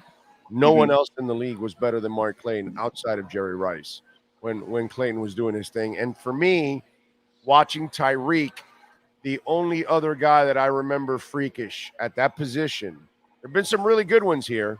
It would have to be Mark Clayton. That would definitely have to be the guy. Talk to me about the injuries. What do we know about Robert Hunt? For me, it looked like Robert Hunt had a hamstring injury. He walked off the field on his own, which was great because you thought it was something a little bit more serious when you first saw it. And Robert Hunt kind of walked his way to the locker room, and he was standing on the sideline for most of the game. I think, I don't know Rob Hunt. I know Rob Hunt well enough, but not as well as some other people for sure. But in my experience getting to know Rob Hunt in the last couple of years, I think if he could have went back in that game, he probably would have. So that's probably a good plus on that. The thing is, you have to worry about this flight to Germany on Monday. Guys are going to be, not everybody's going to have business class, I'm thinking, right? Unless it's some kind of different plane that they're in. But are they going in two planes? One that's just going to be therapy plane, and then the other one for everyone else that isn't need therapy? Jesus. Yeah, right. I have no idea. I could definitely see that being a 2-plane trip, but everybody, you kind of want everybody together too. But I have no idea outside of their travel plans that they're leaving on Monday. But yeah, you're worried about them traveling and getting over there and just rehabbing as soon as they can. You don't know how much rehab they'll be able to do after the game tonight and tomorrow morning before, these people have to go home, pack, get ready. Some people are traveling with family as well too, I imagine. So the Germany game is going to come with distractions in itself. You're going to a new city, new country, whole other part of the world. Dolphins played in London last year, so they have that going for them in some kind of experience standpoint, how to play these games. And I would also say the teams leaving on Monday this year, when they've gone to the London games, have done better. The Ravens have won. The Jaguars won both games back-to-back, and they stayed one of those games in London. The Bills left on a Thursday or Friday, I think. Horrible for them. Didn't play well against the Jaguars. And I believe some other teams, I think the Titans left late when they played the Ravens and lost. So I don't know when the Chiefs are leaving. They're playing right now against the Broncos in a freezing cold game, and Mahomes has the flu. So look at what the Chiefs are kind of going up against before this flight, to Germany. So we'll see. Plenty to see there. Some of the guys that got injured in the game, some of them also returned, like Kendall Lamb. What do we know about Kendall Lamb? What about David Long? Brandon Jones. Also, I saw him walk into the locker room. What do we know about those guys? So Kendall Lamb walked out of the locker room on his own before the second half started. And I believe he played the rest of the game. Wasn't keeping a close eye on that. Yes, he did. David Long got kicked. Jalen Ramsey kind of kicked him. You saw that? Yes. Two leg whips, bro. That could have been ugly. It probably was too bang. Ramsey's so athletic that he's not like. It could be freakish, bro. Both guys could have messed up their legs on that leg whip. Yeah, Really Ramsey's freakish, but he's not clumsy. If you know what I mean. Right, I got you. So I feel like he probably had a little bit more control of his body. I think if Long wasn't there, maybe something would happen. Maybe Long saved him, but he didn't save himself. I don't know where David Long got hurt, but I hope he's doing okay. And I think he came back into the game, if I'm not mistaken. Yes, he did. Yes, he did. So he might have had Jones did not. Brandon Jones did not. Yeah, it was too late in the game already. Yeah. But yeah, Juju, I don't know what happened there. The guy took a hit on Juju, and a lot of the players took exception to that. One player got in Ramsey's face. They got pulled away. Some other players got into, some arguments there at the end of the game. Man, even at the end of the game, man, like the linemen are still going back and forth as the Dolphins are kneeing it out. Bill Belichick, Mike McDaniel had a really quick hello, and then Steve Ross and Tom Garfinkel were waiting for Mike McDaniel to say, good game to him after that. I'm pretty sure there's video of Steve Ross doing the waddle again. We got to check that out. I have to check that out after the game. But I have to talk to you about Ramsey, Dico. I have to talk to you about Ramsey. Let's go. I covered this guy since Florida State. When this kid puts his mind towards anything, he kind of always comes through, and it always kind of does come through for him. They heard December, and Ramsey was not having it. Did not want to come back all the way in December. Wanted to come back a month earlier. So he came back probably around 6 weeks, maybe or so. This October, today is October 29th, so we're talking about 3 months and 2 or 3 days since he first got hurt in that training camp practice in late July. Just incredible recovery. Ramsey doesn't know what the hell he did. The doctors, he was saying the doctors didn't do a case study the Dolphins doctor do. The Dolphins team doctor, John Uribe, had the surgery, and then the training staff just took over from there. 3 months from a full torn meniscus. Ramsey did confirm he had it fully torn and not a trim or anything like that, so he had a full repair. But 3 months to return from that is pretty unheard of. I think one of the FSU players I covered had a meniscus trim, and even that almost took a couple months, like 3 months. He's got a full tear and came back 3 months. It's incredible. He feels like he should have scored on the interception. I feel like he should have scored on the interception as well, too. But for him to cut one way and cut back the other way, find the ball, intercept it, run 49 yards, before taking a hit out of bounds, just incredible to see where his body is. He admitted he played a little bit more than they wanted him to play today, but that is just so much more encouraging. You have him back before the Chiefs game. So, whether you put him on whether you put him on Travis Kelce or you have him stay on the outside and you figure out who's going to defend Kelce on the inside. That's probably the biggest Dolphins conundrum that they have to figure out in the next week or so. Because Kelce's probably going to have a field day with them in Germany. Yeah. Most tight ends do, but he's the tight end of the highest order. Unless you want to put, Kohu on him, at least Kohu's physical, but Kohu's very handsy, and he'll make some mistakes. He's also significantly smaller. Yeah, no, I know that, but he was significantly smaller than Mark Andrews last year too, and he made one hell of a play on Mark Andrews up high in the air. He made a play on Andrews, which was pretty cool. He is very athletic, dude. Kohu is super athletic. Yeah, That's definitely. something that I do like about him. And he is, if Ramsey plays outside, it will be Kohu in the slot. You know what I mean? I'm expecting X to play next week. I think you hit it, that they're saving some of these guys for Kansas City because this is the kind of game This is what the Patriots have become. They're the kind of team that you can beat when you're not 100% because they're not that good. How the tide has turned, right? How the tide has turned for 20-something years. New England has owned this whole division, and now they're back at the bottom again, man. It's right. The Dolphins were – the thing about the Dolphins is they knew this time was coming for the Patriots. They just did not see the Bills passing them. All right, so this week against the Chiefs, you got a game that everybody's going to wonder if you can beat the big-time team again. And the Chiefs are playing really physical. This is before seeing them in the Denver game right now. I think they're trailing right now. Denver's up. But 14-3 right now. 14-3. So but the Chiefs the have red the zone. ball inside the 20 of Denver. So we'll see what happens. Yeah, I'm watching it right now too. Look, Denver's played really physical. Kansas City's played really physically this season. Their defense is probably a little bit better than it has been in recent years. Obviously they got the Jones. Who's the Chandler Jones, right? No, not Chandler Jones. Who's the D lineman that they signed? Who? The Chiefs. That held out the D lineman for the Chiefs. That held out? Oh, damn it. Yeah. Who's the D lineman for the Chiefs? Chris Jones. Yeah. Yeah, Chris Jones is back. He's playing better. I'm looking at Furones. He's ready to come on when you guys are ready for him too. Oh yeah, tell him he's ready. All right. Yeah, Bobo, they're ready for you, bro. He's grabbing chips and stuff, bro. You get some for us. The Chiefs are playing really good defensively, so it'll be a little bit of a challenge for Tua. I want to see how they kind of respond to the Germany atmosphere and playing in the primetime big game like that. We've done it before, but look, Tua, if you guys want to go back and watch some film, Tua had a really great game against the Chiefs his first, what was that, the first or second year? Second year, probably. I think this is when Tyreek was still in Kansas City, but man, Tua was cooking in that game. Jakeem Grant probably dropped some passes in that one, which we know he was usually doing plenty of. He never does that. Don't do that to Jakeem. He never drops any passes. Yeah, right. And then he's got the best hands in the world.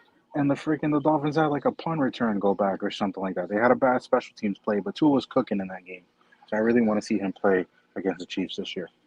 Should be fun. All right, follow him on Twitter at Safid_Dean and catch his work there at USA Today and catch him doing his thing 3 times a week here with our BaptistHealth.net/ortho Miami Dolphins report.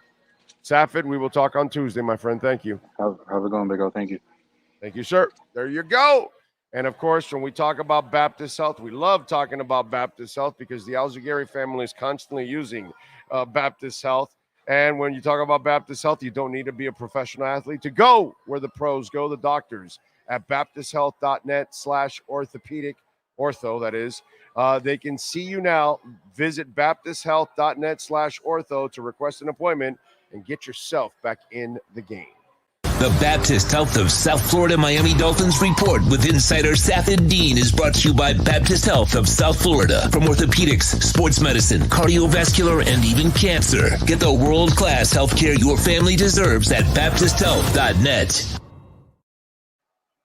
All right. David Furones is ready to go. Let's get to the locker. He's not ready? He's not in there yet? Okay. All right. Well, you don't got to get all mad and bent out of shape here. Jesus. Damn, dude. I'm telling you, 31-17. It's a beautiful thing. The Dolphins win. We've got Kansas City next week. Please listen to the show during the week because we may be somewhere this Sunday. Okay? We're waiting. Everything could be finalized tomorrow.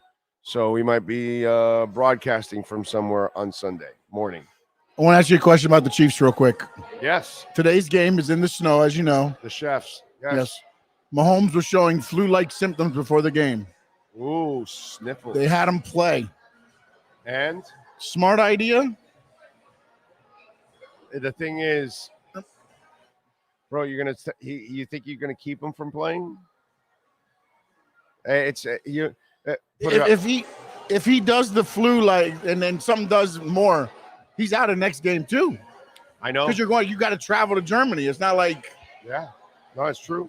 I mean, I just feel like it's like one of those things. But he's thrown an interception. They just settled for a field goal, so it's 14-6. He's underthrew a lot today. Yeah, Pat Mahomes is 12 of 15, 109 yards and an interception. So far, that's what's going on. Rashee Rice is the leader at 2 for 38. Travis Kelce has 3 for 20. Isaiah Pacheco, 4 for 27. Denver with 14 points. Russell Wilson has thrown 2 touchdowns. One to Jerry Jeudy, the other one to Javonte Williams. There you go. Interesting. I mean, this is a wacky league. And that's why Miami at 6-2, we, you and I as Dolphin fans, we cannot be poo-pooing the 6 wins. And, that's nothing. And no, it's something because other teams are going to lose to teams they should beat. And right now, we got to give the Dolphins credit. At least they're taking care of the business that they should. And then we don't know yet if they're good enough to beat the Bills on a consistent basis or to beat Philadelphia or to beat Kansas City. Those are the kind of tests that we need to see them pass. This other stuff, we know they're better than those teams. Okay, do it. They're doing it. Now, plenty of teams, look at the Bills. They lost to the Patriots last week. You've beaten the Patriots twice now. We can't necessarily look at the 6 wins and say it's no big deal. No, it's still a big deal because it's just like that gentleman said. If you lose the 2 Patriot games, they're 4-4. You're 4-4. Season's completely different. So every game matters. Listen, I'm the first guy to put the emphasis on the big games because, like I've said, the theme is I know the Dolphins are good. You know the Dolphins are good. That's why they're 6-2. Can they be great? And that's the next step. And that's where they failed with Buffalo and they failed with Philadelphia and the referees. Now we'll see what happens next week against Kansas City. Yes, sir. I want to give credit to No Doubt on this one because he sent the stat in. I went and I checked it. Ryan Tannehill played 6 games this season. He had 2 touchdowns, 6 interceptions. That's 6 games, 2 touchdowns. That's productive. Will Levis today has 2 touchdowns, right? 4 touchdowns. Wow. He doubled Ryan Tannehill's touchdown output in 1 game. Tannehill, baby. There's only one Tannehill. Just one. And we had him for 7 years. Holy shit. The Welt and Realm Miami Dolphins postgame report with the one and only David Furones next. All rise, football fans, as the Welton Realm Miami Dolphins report with David Furones is in session. Welton Realm has more than 62 years of litigation experience handling insurance disputes. They are committed to resolving even the toughest insurance claims quickly. Call them for a free consultation. 954-966-4646. Here's Miami Dolphins insider David Furones. Excuse me. Oh, wait. I dropped my phone. So my waddle hands. I'm sorry. David Furones, ready to join us. You were right about that. You were right about it. What was I right about? You saw it tweeted at you, the Jalen Waddle drops. Yeah, 2 weeks ago, we were discussing this. And it's been going on since last season. It's been going on. He has too many drops for you. You cannot be an elite receiver if you have that many drops. And he had 2 today. And so the 3 actually. I think 3. Oh, was it 3? I counted 3. Well, maybe there was one that was a little bit behind him, and you could. No, that one he should have caught. I saw that one. The one behind. No, he had his hands on. No, catch it. No. You got to catch it, bro. You got to catch it. The one to the sideline. He dove to catch. That was a hard catch because he was kind of losing his balance, and then he had to dive to make sure he caught that ball. That was an exceptional catch, but that's kind of what you have to do as a wide receiver. Sometimes it's not going to be perfect all the time, but if it's in the vicinity, you got to come up with it, and he didn't. I had 2. If there was, when I look over the game again, I'll check it out. But we'll call it 2.5.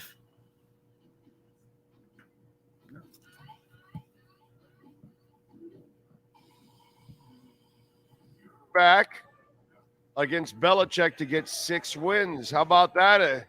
That's a pretty amazing stat. He was tied with a bunch of other quarterbacks at 5. So Tua now is the number 1 quarterback in beating Bill Belichick. How about that? Man, and every time you ask him, then he will say, well, he's got to give all the credit to the team. And, I mean, really, you do. These are well-rounded team victories. A lot of them, like Tua said, post-game, they're not runaway victories. So this one, 2 touchdowns, which is a lot in the NFL, but the Patriots hung tough for a lot of it. The Dolphins kept them in the game for a lot of it, and it took that final touchdown drive and throw it to an open Waddle, which he did not drop that time, to finally seal it. But yeah, credit to Tua that he continues to deliver against Belichick and the Patriots. That's huge when you have a division opponent that you dominate that way and are always able to beat. Then yeah, I think I heard you just say right before I got on, you're 4-4 if you don't sweep the Patriots at this point, and it goes the other way. So and they're 4-4, and they're 4-4 with a tiebreaker. So. Yeah, I mean, and now his streak of Super Bowl winning head coaches, victories against them, now to 11 straight. He's got another one this week, Andy Reid. So it'll be on the line again. Yeah, no, it's pretty cool to see what's been developing.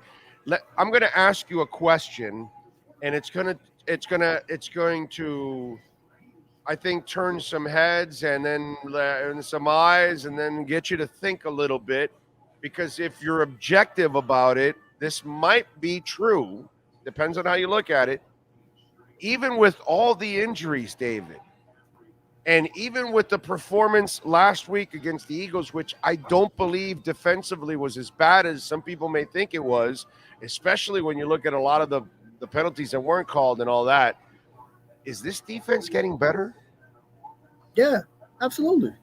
Now, this is a Patriots offense that this defense should do that against, but holding an NFL team to 216 yards, right, it happened. And even this defense, you got Jalen Ramsey back, but you're still not at full strength. You still don't have Xavier Howard opposite him, so just imagine when you have those two. And Javon Holland was out back there at safety, so you should get him back next week if he was so close to playing this week. So, I mean, Mac Jones, he stayed away from Jalen Ramsey all the way up until that interception when Ramsey baited him into that throw. He went for it, and Ramsey went ahead and easily intercepted that pass. When you have him and X on opposite sides, then now all of a sudden, if you're staying away from Ramsey all game, now X is going to get his chances to be that ball hawk on the other side. And then Kader Kohu, all of a sudden, instead of like just 2 games ago, he was the number 1 corner against Philadelphia. Well, now all of a sudden, he's a nickel corner, and he is playing the slot, and he can play with more physicality too, closer to the line of scrimmage. You like that about his game. So it's really exciting to see this Dolphins defense get close to full strength now. I've kind of felt it. Safed said it. Do you feel the same thing? Because I think Holland is probably coming back next week. I think Connor Williams is going to come back next week. You know, I think X is going to come back next week. I mean, the coach even told you guys that they kind of held Connor back, that worst case scenario, another guard goes down. Connor could have played today. They could have forced it. I almost feel like they were holding some people back because they really want to be as healthy as possible for that Kansas City game next week, knowing that even not at full strength right now, they can handle the Patriots.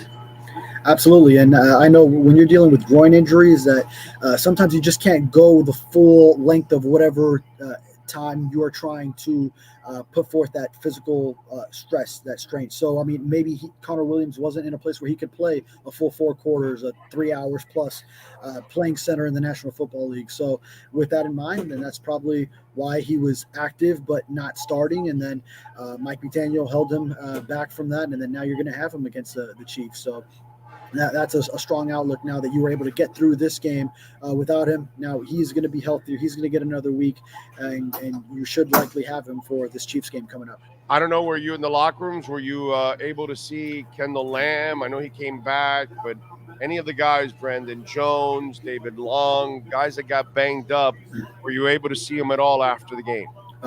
No, today especially, it was just such a big podium day. Tyreek Hill was up there, Jalen Ramsey after his debut, which is what I'm writing about.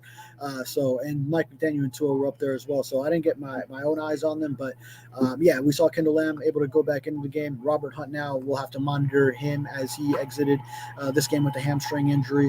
But it's just so impressive that all these guys down on the offensive line, it's a credit to Butch Berry, job he's done, and the continuity in this offense, that the Dolphins didn't miss too much of a beat. Yeah. I mean, ideally, you want your Teron Armstead, your Connor Williams in there, and Robert Hunt has just been such a rock there. But to be down 4 of your projected starting offensive linemen at a point in this game and only have right tackle Austin Jackson in there from your projected O-line to start the season, and not have everything completely collapse on you, then that was impressive. From much maligned to the horse of your offensive line, meet Austin Jackson, baby. Yeah, huh? Austin Jackson, huh? How the narrative has changed for him, huh? He's gone from bust, terrible, to doing a damn good job at right tackle, and the only guy that has been healthy, knock on wood and everything, all year long. I mean, it's a great story for Austin Jackson. And then it's a great story. This is what I was telling fans out there because they were complaining about, worried about the injuries or complaining a little. And it's like, hey, man, at least now you have depth and you have coaches that can coach these guys up, because you just said it. You're missing 4 of your 5, and you might be playing third stringers at some of these spots at this point, and yet you're still winning games. And Tua wasn't running for his life or anything. You weren't able to run the ball like you did last time. Okay, that's fine, but you were able to win the game. Yeah, 4 out of the 5, and then at one of them, like you mentioned, you're down to your third guy because Kendall Lamb goes out. So now Keon Smith momentarily had to be the left tackle. If you thought of that before the season, that's my boy. Hey, that's my boy. Yeah. I talked about him during training camp. That I said, didn't I say Keon Smith? I was going. I got to tell you something, man. I thought Keon would make the team like the last guy, because when you watched him in training camp, the few times I did, I saw something there. There were moments where he had one-on-ones, and you're like, yo, this guy's all right. You're like, I saw him win one against Jalen Phillips, during training camp, that I was like super impressed. I was like, oh, how about that for Keon? Obviously still green. So I wasn't shocked. I wasn't one of the ones that was shocked that he actually made the team, because I thought he was showing something. Yeah, and I think your evaluation is lined up a little with Chris Greer there, because he stuck with him on the practice squad those years. As he was an undrafted guy that had to develop. And I wrote about Keon when he did make this team as a small school guy that, he had to go through a couple of years of just, he wasn't on the team, but he was making practice squads. The organization believed in him, and now you're seeing the fruits of that labor, that development over time, that now he can be a guy that, he's one of the last guys on the roster, but he is there, and you're not afraid if you have to go to him. By the way, I know you're at the stadium, so you're not like I was able to rewind on the iPad. I thought Julian Hill took off on his route, and he was supposed to stop for that interception that Tua threw that was really ugly. I think it was so ugly because Julian Hill kept going, and he was supposed to stop. And there was another play to Julian Hill to the flats, and I think Julian also didn't run the route the right way, and that's why they were completely off, because I saw Tua smile after that, and I think it was a smile like, damn, this rookie's still running the wrong routes, not running it the right way, or something like that. I don't know if you saw the same thing in the interception that was supposed to go to Julian Hill. Yeah, well, the interception, definitely there had to be some miscommunication on that play. Watching it live, a lot of us in the press box were agreeing, there had to be some miscommunication on the route. And then I'm not sure of that second play you're referring to, but if there were multiple examples. He was completely off. Like Tua completely overthrew him, and that tells me, he's throwing to spots. So that means in practice, bro, this is the depth that you're supposed to run, because he's precision, You didn't run your route precision, and that's where the ball sailed completely, because Tua's never that off. Yeah. Never that off. And when it comes to miscommunication between those two, I would imagine that Julian Hill would be at fault over Tua. So, he probably will. If there was a smile revealed on camera with him. I saw it. Yeah. And Tua's never going to be one to throw his teammate under the bus. No. So probably like, hey, we know what happened there, but let's just set it aside, move on to the next play. So that's another – it's a great thing about Tua as a leader, just the way he'll take in an undrafted rookie, and maybe a lot of quarterbacks would just chew the guy's ear off for running the wrong route and making him look bad. But he knows what it was, they know what it was, and they just move on. I'll tell you this. I watched 13 play, and if 13 threw an interception because Julian Hill kept running, that second throw would have never happened. because Marino was never going to look at you again for the rest of the day, bro. He was going to move on to other people that he could count on because he didn't have time for that shit. So, he's cut from a different cloth. All right. That's a generational difference there. These guys yeah. these days, Yeah, it's a little different. All right, so let's test your gut. What's your gut say about next week? Who is coming back to play for the Kansas City Chiefs that did not play against the New England Patriots today? Okay, well, let's see. We already hit on a couple. I think Connor Williams will be ready to go next week. Javon Holland, he had already progressed through stages in concussion protocol, so I think he'll be on track to come back. So Teron Armstead now goes into the first week that he is eligible to be designated to return to practice. So I would like to maybe you do give him that practice window if he's ready to go ahead and get out there and practice, but I wouldn't activate him yet. I don't want him to play this one game against the Chiefs. You can rest him and then still have the bye that follows. So that would be the ideal scenario to me. Dolphins would look at it in that perspective. It's more so just what's best for the team and him and protecting the player. But I think from that perspective as well, then they'll probably end up at that same decision with Armstead. Okay. Anybody else? And who else you got for me? So X. So X. Yeah, I believe X will also be back. It's 2 weeks in a row now that we have him as a game-time decision with the groin injury. I know those linger, take a little bit longer to recover, but I feel like we'll probably see him, and we get to see that Jalen Ramsey X duo for the first time together in a regular season game overseas. Obviously, you need a little luck, and apparently the Dolphins need a lot of luck because guys are getting injured left and right.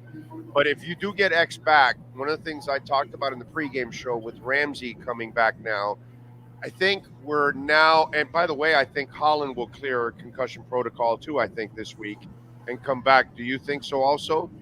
Yeah, just on the natural progression. It's always a difficult thing to predict, but guys can take longer through certain phases. I mean, Tua last year, 30-something days in concussion protocol? That was on a second concussion in the same season, at least. So different scenarios, but I would think. So this is what I feel like. We just talked about and we agreed that the defense is playing better. So I want Dolphin fans to feel good about that. But then I start to see that Ramsey now, and he played well, had an interception and everything. You're going to get X back. And now you have half a year of everybody playing in Fangio's defense now. And it seems to me now that Fangio also has a better feel for the current players that he has, because it looks like the way he is shuffling guys in and out, they're doing a better job of maintaining their responsibilities. And we all thought that the defense would get better as the year goes on. I think this is the sign that we're watching right now. You and I just talked about it. The defense seems to be getting better. And now you got Ramsey back. And now you're going to get X back and probably Holland. I think that changes the look of that defense and what Fangio can do. I think the best of the Dolphin defense hasn't even happened yet. I think the second half here, we're going to see, okay, of course, barring injury, if they stay pretty healthy, I think this defense starts to get much better as the season goes on. Your thoughts on that?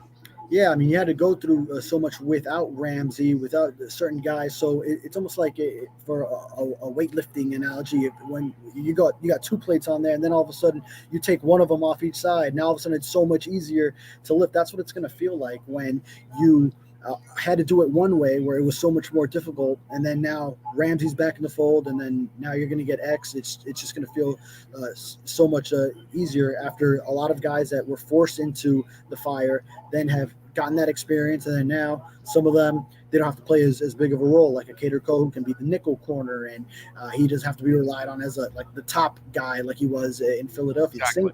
Same way as with the offensive line, that it's had to go through all these different shuffles and then still remaining consistent for the most part. It's kind of what it's going to feel like for this defense, where they've shuffled around, and you mentioned the substitution patterns. I think Fangio's getting into a rhythm, and then now you're getting your guys back too. Yep, I'm looking forward to it. All right, what do you got going on in the Sentinel? so folks can check you out, David. Yeah, today covering Jalen Ramsey Day. So his return, the interception that he had, and then just the big Dolphins win to get to 6-2 now going into the Chiefs week, and then grading out the performances on different aspects of the game tomorrow, and then I will be traveling international to Frankfurt starting Monday evening, landing over there Tuesday morning. So ready for a big week over there. Yep. End of Oktoberfest, huh? That's right. Well, you're going to Germany. You can have all the beer you want, bro. That's kind of the idea. When you go to Germany, you can drink all the beer you want, my brother. Yeah. Follow him on Twitter. They'll have it in abundance. Yes, they will. David Furones _ on Twitter. Catch his work there at the South Florida Sun Sentinel and catch him twice a week doing his thing here with our Welt and Rayom Miami Dolphins post-game report. And call Welt and Rayom at 954-966-4646. They're in Hollywood, and they service all throughout South Florida, folks. Even one of our listeners in Orlando hired Welt and Rayom. Bankruptcy, condo damage, criminal defense, business owner claims, commercial litigation, personal injury, homeowner property damage. It's there for you. Welt and Rayom, 954-966-4646. David, thank you, my brother. We'll catch up later in the week. Sounds good. Thank you, sir. He will be in Germany. There you go. Our Welt and Rayom Miami Dolphins postgame report. This has been another session of the Welt and Rayom Miami Dolphins Report with David Furones. At Welt and Rayom, they don't get paid unless you win. They handle complex personal injury claims caused by the fault of another in both state and federal courts. They handle auto, trucking, motorcycle slip and fall, and bicycle accidents. Call 954-966-4646. Welt and Rayom can help. How to ride. William Quigley says Connor was in uniform and looked ready. Most of the linemen that were hurt looked like they could have come back. All were pacing the sidelines. Connor's ready. The coach said Connor could have played, and he would have played if they would have had one more injury to their guards. He might have stepped in. It's interesting how he said guards.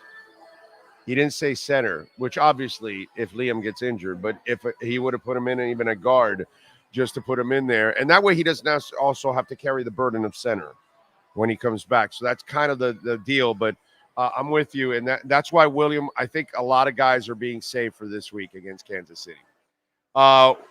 Remember Cash App or Venmo, Cash Big O Show. That is Cash Big O Show, Cash App or Venmo. Peter German on Venmo. Thank you, sir. Big O, would be remiss if I didn't wish your wife well. Thank you, sir. I appreciate you.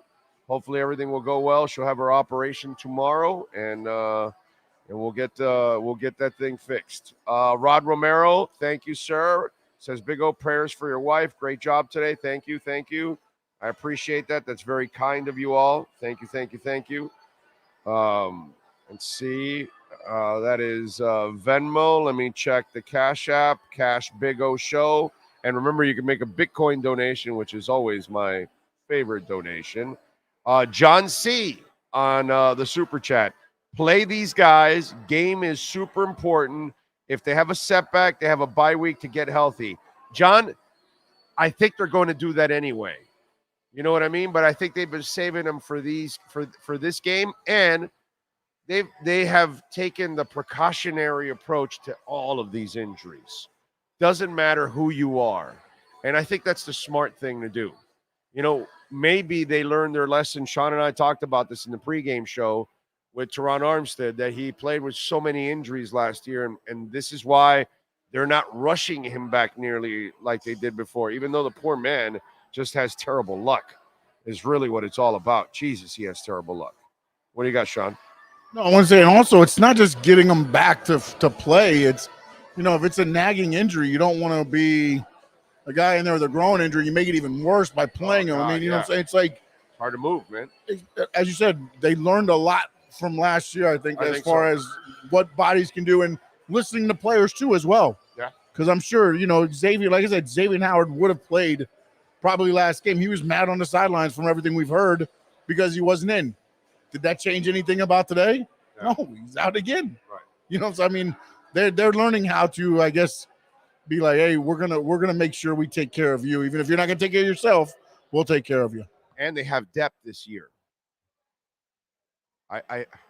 folks, you got to thank your lucky stars. You got a great front office because, it's Robert Jones, it's Lester Cotton, it's Liam Eichenberg, it's Kendall Lamb. That's on the offensive line. Okay? That's the offensive line that I'm talking about. The position that they couldn't even get starters? Like the clowns we had in the past, they couldn't find 5 guys. Not the burger joint, 5 guys to start. Now they've got 5 guys to start, and they got guys off the bench. Javon Holland's out. Brandon Jones steps in. Ramsey's been out. Guys step in. All over the place, there is more depth than there ever has been. Running backs. They got running backs galore. Achan is out, right? And so is, who's the other guy that's missing? Achan and Brooks. And Brooks is a new find. And there's Ahmed, always ready to help you out with Mostert. And then Jeff Wilson came back and, again, was, productive, helped you out today. I mean, the only position that I can't say they are, really good and depth, and that's because it hasn't really developed, and that's tight end. That's it. You've got Smythe, but I love the Julian Hill kid, but he's still green. He's still making mistakes like he did today, causing an interception for Tua. What are you going to do? But overall, the depth on this team is one of the major pluses and why you're 6-2. And it's something that you and I we could never brag about depth. They weren't good enough on their starting units more often than not. Now you got a pretty damn good team and you've got depth. It's pretty cool, I got to say. Kansas City has a bigger problem with jet lag. They have to cross 3 more time zones than Miami. Then think about that. Bitcoin, I'd basically monopoly money. Yeah, that's what stupid people would say. When it was at 16.5 and it's at almost 35 and it's like 110% up. Yeah, I don't think that's monopoly money, my brother. Monopoly money is your dollar. That's the fiat. Our currency, our dollar is the biggest scam there is. Some of you out there, but that's why the rich are going to stay rich, because so many stay dumb. And that's all right. We can thank our government for keeping you dumb. That's all right. That's the way Biden and the boys want. They want to keep you dumb. That's what Elizabeth Warren wants to do, keep you dumb about Bitcoin. So, it is what it is. What can I tell you? We need to stop forcing it to Ahmed. Ahmed made a nice play today. The problem is you don't use him much, and so it's one of those deals. It's hard. Running backs are a position of rhythm, and if you don't give a running back the carries, you don't get in the rhythm, unfortunately. The big plays in the run game disappeared with Achan and Brooks. Well, no, I think today New England was focused on stopping the run. They didn't allow Mostert to go crazy. And I'm not exactly sure. Did they allow the Bills to run last week? I don't think so either. I think the Patriots kind of limited the Bills also. I believe I'll double check here in a minute. But also, they got a good defense. I think it's another thing too that a lot of people don't think about is it's on tape now. So you can start looking at, okay, if this guy goes this way, you can start. I mean, we're not playing, I get it. Some of the defenses may not be as talented to stop and everything, but they're still understand the play and everything. So it worked for a while with the motion. You're getting the linebackers, taking their eye off the running back and things like that. But after a while, it gets figured out. Wildcat. After a while, it gets figured out. But you're going to get, some big runs still here and there. And then also the line hasn't been – we haven't had – Austin Jackson's the only starter still standing. Let's just put it that way. It's pretty awesome. Love the show, Big O. Go Phinz. And it's Fonz in Erie, Pennsylvania. Donald Fanzini. Donald, thank you for the love on Venmo, Cash App, or Venmo. That's Cash Big O Show. That is Cash Big O Show, Cash App, or Venmo. Thank you as always, and I appreciate that, man. Very nice of you. Let's see. They were sloppy on offense for starters, on O-line out, drop passes, some bad throws by Tua, run game struggled, and still put up 31. I know, right? Pretty cool. Genuinely asking, how much do you think Bitcoin can realistically go up from here? Oh, it's going to go past 100,000. Okay? It'll go past 100,000. Trust me. Next year, in 2024, at some point, it will cross 100,000. The ETFs that are going to be approved now from ARK Investments and BlackRock and T. Rowe Price and Fidelity, they must buy billions of Bitcoin to fund their ETFs. Listen to me. They need to buy billions. That alone is going to jack it up. We are going to go into the 40s very soon with Bitcoin. So, problem is, see, here's the thing, my man. When you say, well, honestly, and so now you come at me when it's at 35. Why didn't you believe me when I told you it was at 16.5?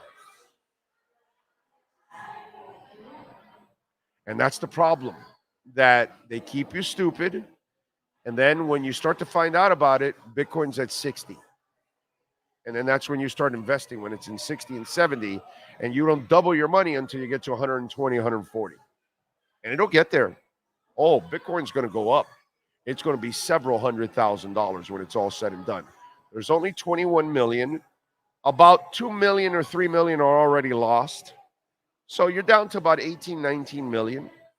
No more will be ever mined after the last ones. We're down under 2 million left to mine.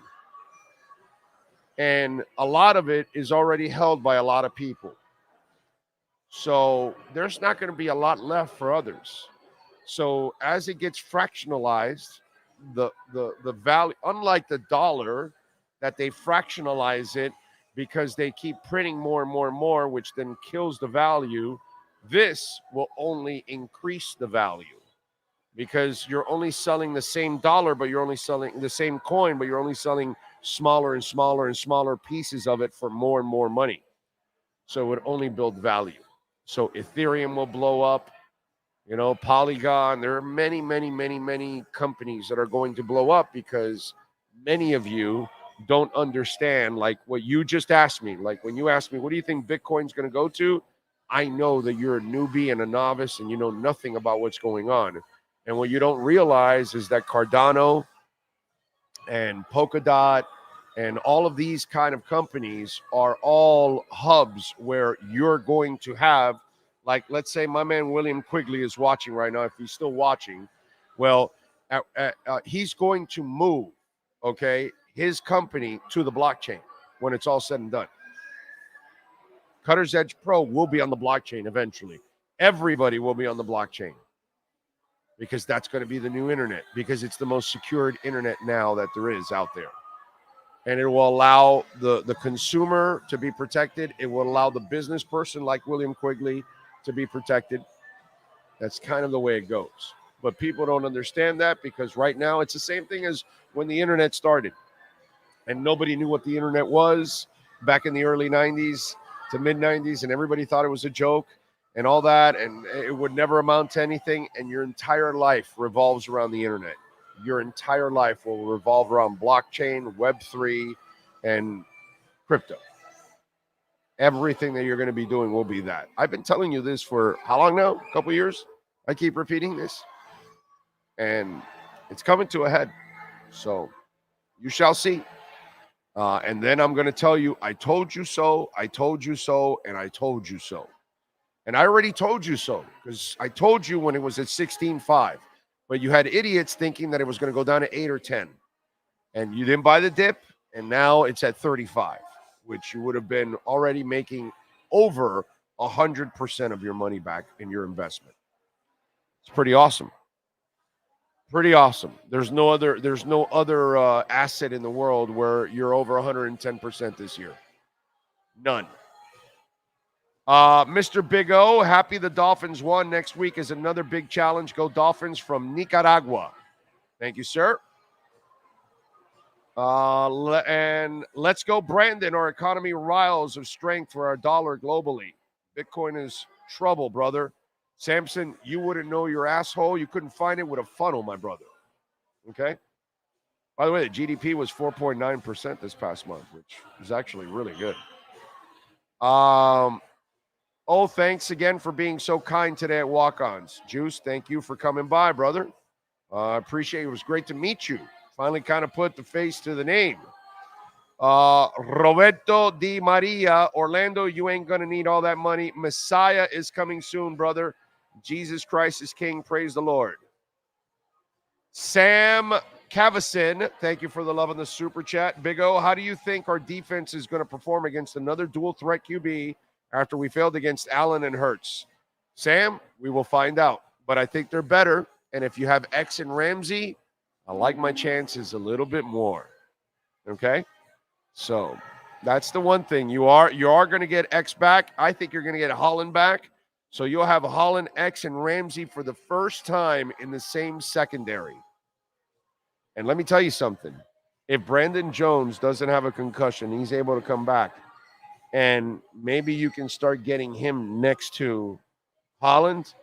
And if he can, have his cover skills tight, I love him against the run and blitzing. I think he's a physical-ass dude. It would be awesome to get Brandon Jones back. And I was really, really excited about Brandon Jones last year and the direction that he was going in. I thought he was doing a phenomenal job of growing as a player last year in coverage. I was so happy for him. And then when this happened, it's just absolutely, crazy. So, just absolutely sucks. All right. We are out of here. We thank Safadine. We thank David Feronis, Sean Stanley, of course, Al Caballero, who came by and hung out with us. I want to thank all of you that came out here to hang out with us here at Walk-Ons in Kendall. We'll be back here next month, November 19th, for the Raiders game. We'll bring prizes. We give away stuff at the end of every quarter, at halftime, and the 2-minute warning. Gave away all kinds of stuff today, including a big beach cooler and everything today. So we'll be out here November 19th. We may have another home for our pre- and post-game show. Stay tuned. We may have news for you tomorrow or Tuesday on somewhere to go, maybe even for the Kansas City game, maybe somewhere we can all go, hang out, have some breakfast. So you never know. We're going to be working on that. So I appreciate all of you out there. We'll be back tomorrow morning, probably from a hospital, I think. I think that's where we'll be broadcasting from. We thank Yanira. We thank Joe, all the great people out here at Walk-Ons, making it nice and easy for us. We shall see you tomorrow morning, same time, same place, same bat channel. Have a great one. This has been the EJDConstruction.com Miami Dolphins Postgame Show on the Sports Talk 305 network. The show is mastered by Sean Stanley and Chad Shobe. From home to kitchen to bathroom additions and remodelings. Get in contact with one of the best contractors in the business. Call Eric at EJDConstruction.com. 305-433-4843. Please subscribe to our platform by searching Big O Radio Show on all digital avenues. On behalf of all our staff, we thank you for supporting us. Have a fantastic week.